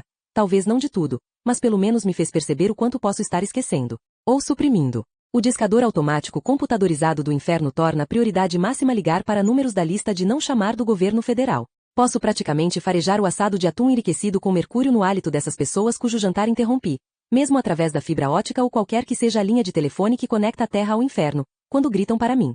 Os guardanapos deles ainda estão enfiados no colarinho da camisa, estendem dose à frente, manchados de hambúrguer de primeira qualidade e molho de uma salada elegante. Essa gente revosa de Detroit. Biloxi e Allentown grita parteo. Para o inferno. E, sim, posso ser uma insensata e grosseira invasora do ritual saboroso de repastos noturnos, mas estou bem além da solicitação hostil deles.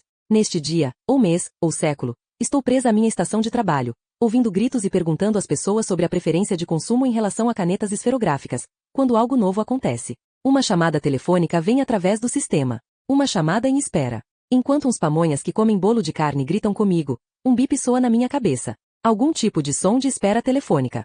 Se essa chamada está vindo da Terra ou do inferno, não faço ideia, e o identificador de chamada está bloqueado. No instante em que o pamonha do bolo de carne desliga, aperto Ctrl mais Alt mais Deu para limpar a linha e digo, alô? Uma voz de menina responde, é a Maddie? Madison Spencer? Pergunto, quem está ligando? É a Emily, fala a menina, de British Columbia. A menina de 13 anos. A garota com um caso grave de AIDS. Ela retornou a ligação. Ao fone, prossegue, você está mesmo mortinha da Silva? Tão estática quanto uma porta, respondo. Emily diz, o código de chamada diz que sua área é Missoula, Montana. Digo a ela que dá na mesma. Emily fala, se eu ligar para você a cobrar, aceita a ligação? Claro respondo. Vou tentar. E clique, ela desliga.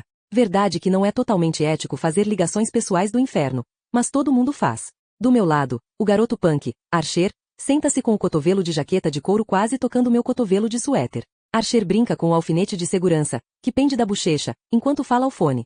Não, sério, você tem uma voz super tesuda. Depois que a metástase de seu câncer de pele passar, a gente precisa marcar umas paradas aí. Do outro lado, o cabeção de Leonard olha para frente, o olhar desfocado, e diz ao fone, rainha vai para G5. Mesmo enquanto estou sentada ali, com a cabeça metida no equipamento, o fone cobrindo uma orelha e o microfone virado para ficar na frente de minha boca, Babette se aproxima, circulando e picotando meu cabelo com o alicate de cutícula de sua bolsinha, deixando-me no estilo mais perfeito de pajem com franja reta. Nem ela se importa se estou me socializando à custa do inferno. Minha linha toca de novo e uma voz mecânica diz, tem uma ligação a cobrar de... E a canadense aidética diz, Emily. O computador pergunta, aceita a cobrança? Respondo que sim. Pelo fone, Emily fala, só liguei porque é uma emergência terrível. Meus pais querem que eu vá a um novo psiquiatra. Acha que eu devo ir? Balançando a cabeça, falo para ela, de jeito maneira. A mão de Babette agarra minha nuca, as unhas pintadas de branco afundam até que eu fique bem paradinha. E não deixe que entupam você de Xanax também. Pela minha experiência pessoal, nada é pior que abrir seu coração conversando com algum terapeuta, depois perceber que esse dito profissional é na verdade um grande idiota e você acabou de revelar seus maiores segredos a um tapado que usa uma meia marrom e outra azul. Ou então você vê um adesivo Arf-Fast no vidro traseiro do seu Hummer H3T a diesel no estacionamento. Ou você o pega cutucando o nariz. O precioso confidente que, segundo seus anseios, arrumaria toda a sua psique problemática, e que agora abriga suas confissões mais secretas, é só um pamonha com um diploma. Para mudar de assunto, pergunto a Emily como foi que ela contraiu AIDS. Como pode ser? Emily fala. Do meu último terapeuta. Claro. Indago. Era bonitinho? Emily dá de ombros claramente. O suficiente para um terapeuta decadente. Brincando com uma mecha do meu cabelo, enrolando-a no dedo e depois a puxando para onde meus dentes possam morder as pontas. Pergunto a Emily como é ter AIDS. E, do outro lado da linha, a careta dela chega a ser audível. É como ser canadense. Responde. Você se acostuma. Tentando parecer impressionada, retruco. Uau! Acho que a gente se acostuma com basicamente tudo. Só para estender a conversa, pergunto se Emily já ficou menstruada. Claro. Ela me diz. Mas, quando a carga viral está lá em cima, a menstruação é menos uma grande celebração de ter me tornado mulher e mais um derramamento biológico tóxico descarregado nas calcinhas. Sem perceber, devo ainda estar mordendo meu cabelo, porque Babette dá um tapa na minha mão. Agita o alicate diante do meu rosto e me lança um olhar indignado. Ao telefone, Emily continua. Imagino que, quando estiver morta, possa começar a namorar. Coreain está saindo com alguém? Não respondo, não de imediato, não naquele instante, porque um rebanho de novos recrutas do inferno agora passa por minha estação de trabalho. Uma inundação natural de pessoas que acabaram de chegar, ainda sem muita certeza de que estão mortas. A maioria usa guirlandas feitas de flores de seda no pescoço. Os que não usam óculos escuros têm um olhar espantado e preocupado. Um bando que poderia com facilidade ser toda a população de algum país por aí. Geralmente é prova de que algo terrível acabou de atingir o povinho da terra. Ao telefone, pergunto a Emily se algo terrível ocorreu. Um grande terremoto? Tsunami? Bomba nuclear?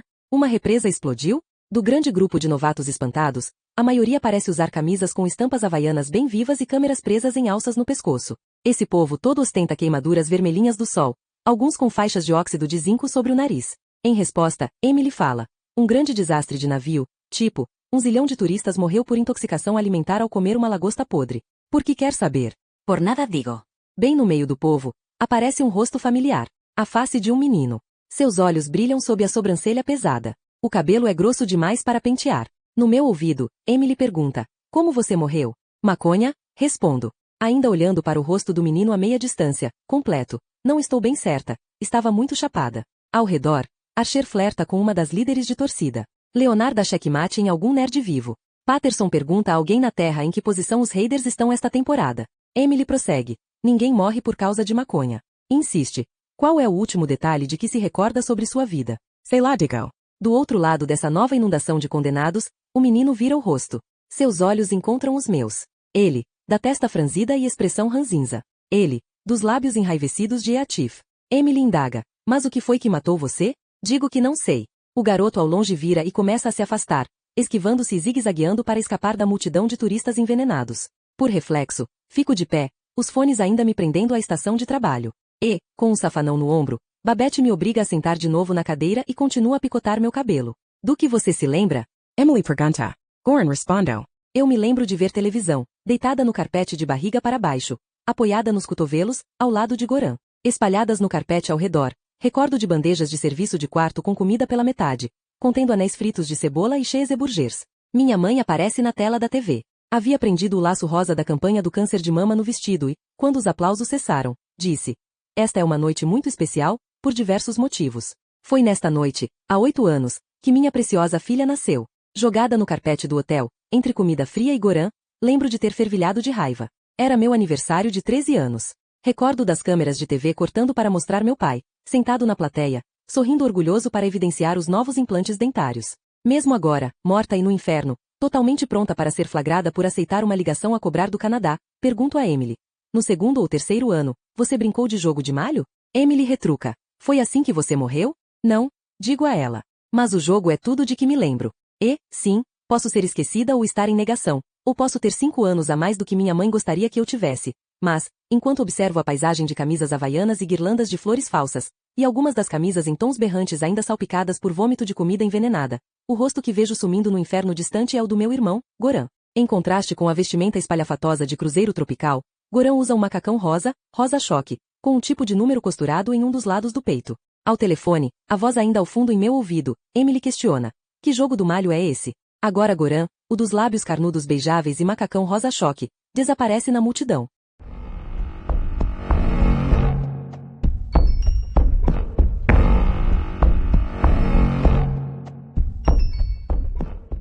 Capítulo 19. Estou Isa? Sou you, Madison. Por favor, não fique com a impressão de que sempre me vangloriei por ter um intelecto brilhante.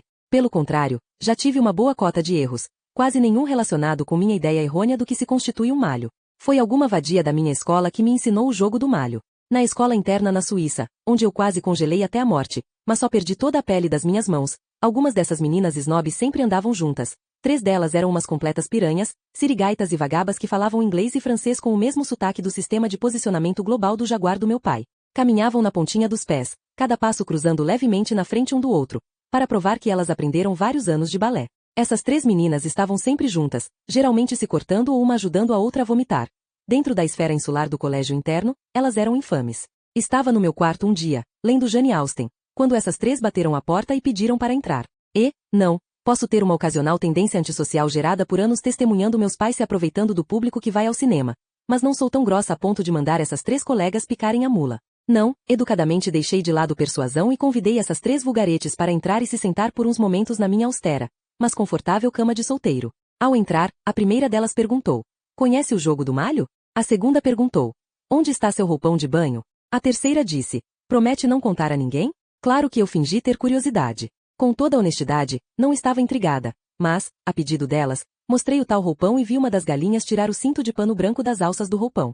Outra das vagabas pediu que me deitasse até que estivesse retinha na cama, olhando para o teto distante. A terceira rameira enrolou o cinto na minha garganta e deu o nó nas duas pontas sobre meu teiro pescocinho. Mais por educação e gentileza inatas do que verdadeiro interesse, eu perguntei se essas preparações eram parte do jogo. O jogo do malho. Estávamos todas nós presentes no meu quartinho, usando o mesmo uniforme de escola de bermuda saia escura e malha de mangas compridas, mocassins com franjinhas escocesas e meias soquetes brancas. Todas tínhamos 11 ou 12 anos. Esse dia em particular eu creio que era uma terça-feira. Espere aí, disse uma das vacas. Paris. Sibon respondeu a Outravadia. A terceira disse, não vamos machucá-la, prometemos. Minha natureza sempre foi aberta e vulnerável. Onde os motivos e planos dos outros vêm atuar, eu talvez confie demais. Suspeitar de 3 das minhas colegas me pareceu um pouco improvável, então eu simplesmente confiei nas instruções delas enquanto essas 3 se colocavam em volta da minha cama. 2 meninas se sentaram cada uma ao lado de um dos meus ombros. A terceira gentilmente tirou os óculos do meu rosto, dobrou-os e segurou enquanto se sentava na cama perto dos meus pés. As outras, uma de cada lado, pegaram as pontas do cinto que estava preso frouxamente no meu pescoço. A terceira as instruiu a puxar. Que esse episódio demonstre o perigo inerente em ser cria de pais outrora hippies, outrora rasta, outrora punks. Mesmo quando o cinto apertou bem, restringindo minha respiração, impedindo não apenas a passagem de ar mas também o fluxo de sangue ao meu precioso cérebro, eu não fiz nenhum protesto veemente. Mesmo quando estrelinhas piscantes inundaram minha visão do teto, e senti meu rosto avermelhando cada vez mais e as batidas do meu coração latejavam por baixo da clavícula, não ofereci resistência. Afinal, o que estava rolando nada mais era que um jogo, ensinado a mim por colegas minhas num colégio interno bem exclusivo localizado no seio dos Alpes suíços. Apesar do status de vagabas e putas, essas meninas um dia se formariam para tomar posições como editora-chefe da Vogue britânica ou, não conseguindo isso, primeira-dama da Argentina. Etiqueta, protocolo e decoro eram bombardeados sobre nós diariamente. Senhoritas tão requintadas jamais iriam tentar nada desaconselhado. Sob o ataque delas, eu me imaginei uma governanta inocente em Frankenstein, pendurada na forca, com a corda apertando injustamente ao redor do meu pescoço pelo assassinato de um monstro reanimado de um cientista louco. Sufocando, imaginei espartilhos bem apertados. Uma morte lenta por tuberculose. Tocas de ópio. Visualizei desmaios, desfalecimento e overdose massiva de láudano. Tornei-me Scarlett O'Hara, sentindo as mãos poderosas de Rhett Butler enquanto ele tentava sufocar meu amor pelo audaz cavalheiro Ashley Wilkes, e naquele momento, enquanto meus dedos vermelhos em carne viva agarravam as roupas de cama, minha voz áspera de esforço, gritei como Kate Scarlett O'Hara.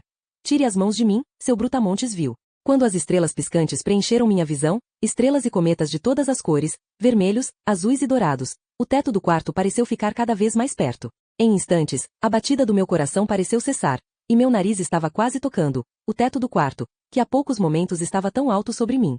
Minha consciência parecia estar pairando, flutuando, descendo sobre as ocupantes da cama. Uma voz de menina disse, corra e dê o beijo nela. A voz veio de algum lugar atrás de mim. Virando, eu me vi ainda deitada na cama, o cinto de pano ainda apertado no meu pescoço. Meu rosto parecia pastoso e pálido, e as 2 garotas sentadas ao lado dos meus ombros ainda puxando as pontas do cinto. A garota sentada à minha direita disse, pare de puxar, e dê logo o beijo.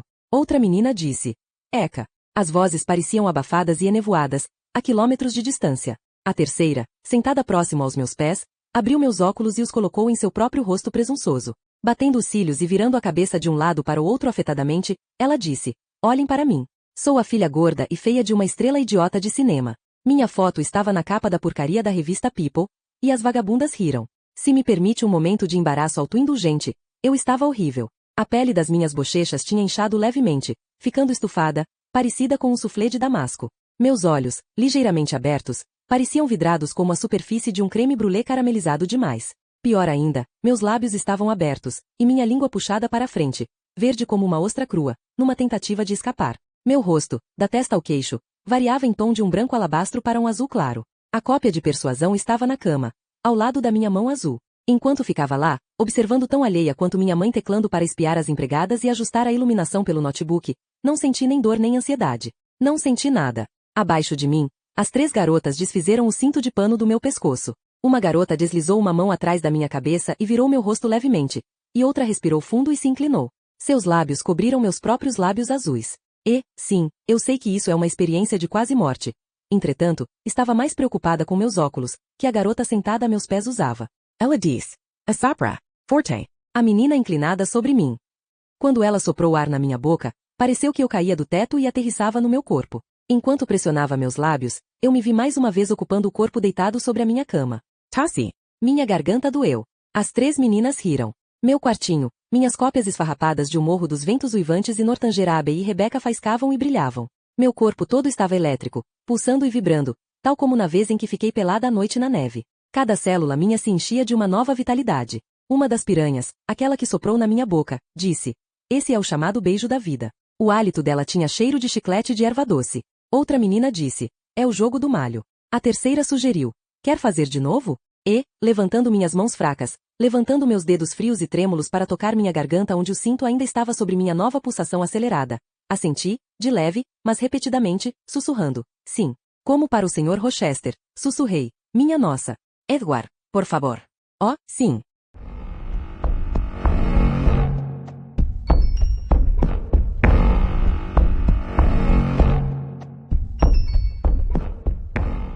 Capítulo 20. Esto Isa? So you, Madison.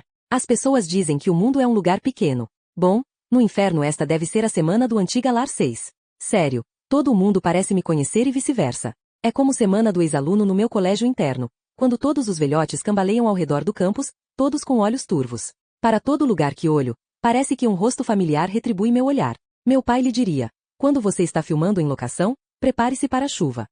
Traduzindo, você nunca sabe o que o destino vai atirar em seu caminho. Num minuto, atrai uma canadense aidética para se juntar a mim no inferno. No seguinte, avisto meu amado Goran, agora usando um macacão rosa-choque com o que parece ser um número de seguro social bordado no peito. Meu equipamento telefônico ainda está preso no novo penteado esperto de pajem, e eu salto de pé e começo a nadar, usando os braços para abrir caminho em meio a um verdadeiro oceano de turistas gorduchos recém-falecidos, todos salpicados com o próprio vômito envenenado de lagosta. Dentro de instantes, minhas mãos esbarram em alças de câmera, óculos escuros e guirlandas de flores artificiais. Afogata no miasma gradento de Cairo de Coco de Bloquidor solar barato, grito. Goran. Busco o ar. Este cambaleando y me debitendo entre a mer de turistas intoxicados. E barando. Espir, Goran. Por favor. Espere. Não acostumada a andar nos novos sapatinhos de salto, presa nos fios dos fones de trabalho, tropeço e começo a afundar sob a superfície efervescente de gente. De súbito, um braço me envolve por trás. Um braço preso na manga de uma jaqueta de couro. E archer me rescata. Retirando-me da indolent mer alta de quila manada de errantes mortos. Com Babette e Leonard me encarando, explico: "Meu namorado, ele estava lá." Patterson desembaraça os fios dos fones para mim. "Calminha aí", diz Babette. Ela explica que precisamos passar umas barras todos hip-hops ou Henry, para os demônios certos. Se Goran fora condenado só recentemente, os arquivos dele deveriam ser fáceis de encontrar. Ela me conduz para o outro lado, saindo do corredor de telemarketing, sua mão segurando a minha. Babette me puxa pelos corredores, subindo e descendo escadarias de pedras, passando por corredores, portas e esqueletos, por arcos com franjas negras de morcegos dormindo pendurados de ponta cabeça, por pontes altas e túneis negros respingantes, mas sempre dentro da vasta colmeia de quartéis generais do submundo. Enfim, chegando a um balcão manchado de sangue, Babette se acotovela nas almas já esperando em fila. Tira um abazaba da bolsinha e balança para algum demônio que se senta à mesa, um tipo de monstro meio homem, meio falcão, com cauda de lagarto, entretido com palavras cruzadas. Dirigindo-se a ele, Babette diz: "Ei, Akibel, o que você tem sobre um novato chamado?" Babette olha para mim. Goran completo. Goran Spencer. O homem monstro falcão lagarto levanta o olhar da página dobrada do jornal. Umedecendo a ponta do lápis na ponta molhada da língua bifurcada, o demônio fala: "Palavra com 6 letras para queda de energia?" Babette desvia o olhar para mim. Utiliza as unhas para ajeitar minha nova franja e deixá-la retinha sobre minha testa. Como ele é, querida. Gorando os olhos vampirescos sonhadores e sobrancelhas tão cerradas quanto as de um homem das cavernas. Gorando os lábios carnudos e crispados e cabelos desgrenhados, o desdém sarcástico e o comportamento de órfão abandonado. Meu silencioso esqueleto animado. Tão hostil. Meu amado. Faltam-me palavras. Com um suspiro inconsolado, digo: "Ele é moreno. Com rapidez, completo e selvagem." Babette acrescenta: "É o namorado perdido da Mad." Corando, protesto dizendo: "Mais ou menos. Só tenho 13 anos." O demônio Akibel gira na cadeira.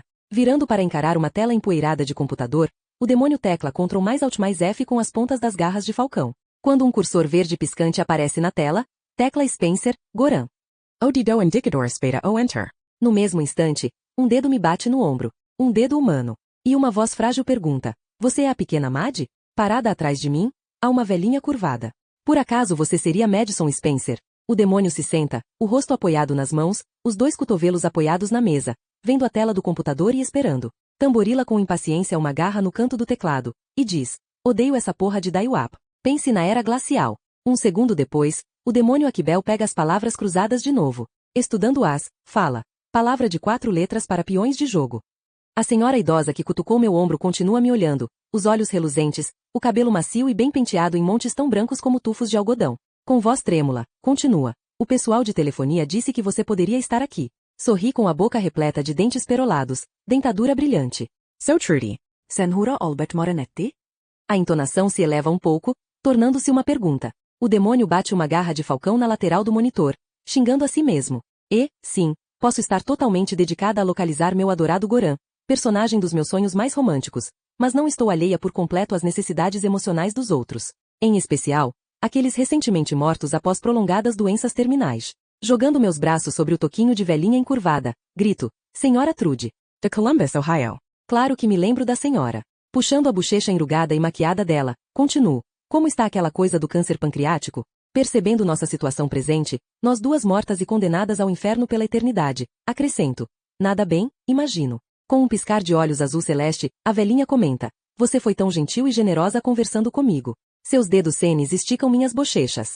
Tomando meu rosto entre as mãos, ela me encara e diz. Então, pouco antes da minha última ida à casa de repouso, queimei uma igreja. Nós duas rimos. Estrondosamente. Apresento a senhora Trudy a Babette. O demonio Aquibel aperta o enter de novo e de novo. Enquanto esperamos, elogio a senhora Trudy pela escolha de calçado.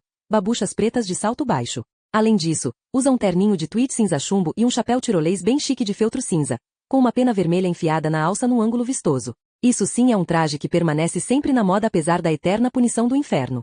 Babette acena com um Pearson Salted Nut Hole, atiçando o demônio para que trabalhe mais rápido. Perturbando, exclama. E acelera AI. Não temos a vida toda. Quem já estava esperando ali solta um risinho leve. Esta aqui é a Madison, Babette diz, apresentando-me a todos os presentes. Jogando um braço nos meus ombros e conduzindo-me ao balcão, acrescenta. Nas últimas 3 semanas, a Mad aqui foi responsável por um aumento de 7% nas condenações. Um burburinho atravessa a multidão. Em seguida, um velhinho se aproxima do nosso grupinho. Segurando um chapéu em ambas as mãos e usando gravata borboleta de seda listrada, pergunta. Por acaso você seria Madison Spencer? A senhora Trudy interrompe. É ela sim. Sorrindo, a velhinha passa a mão enrugada na minha e me dá um apertão nos dedos. Olhando para esse homem, com olhos enevoados pela catarata e ombros trêmulos, respondo. Ah, não me diga. Você é o senhor Almote, de Boise, Idaho? Em carne e osso, ele responde. Ou o que quer que seja hoje em dia. Aparentemente bem satisfeito, ele cora. Falência cardíaca congestiva, digo. Aperto a mão dele e digo. Bem-vindo ao inferno. Do outro lado do balcão, na mesa do demônio, uma impressora matricial rende em operação. Rodas dentadas puxam o papel de alimentação contínua de uma caixa empoeirada. O papel está amarelado e quebradiço. A impressora rende sem parar a cada avanço de página, linha por linha, puxada nos trilhos perfurados. Com o braço de Babette na minha nuca, sua mão pende à altura da lateral do meu rosto. O punho da blusa está puxado e revela linhas vermelho escuras no pulso. Correndo da manga até a base da palma da mão, abrem-se cicatrizes inchadas, em carne viva, como se tivessem sido produzidas recentemente. E, sim, sei que suicídio é pecado mortal, mas Babette sempre insistira que fora condenada por usar sapatos brancos depois do dia do trabalho. Com o velho senhor Almote e a senhora Trudy sorrindo para mim, eu mesma olho descaradamente, primeiro para as cicatrizes, provas do suicídio de Babette, depois para seu sorriso tímido. Tirando o braço dos meus ombros, puxando a manga para esconder seu segredo, Babette diz. Garota realmente interrompida. O demônio arranca uma página da impressora e a coloca com força sobre o balcão.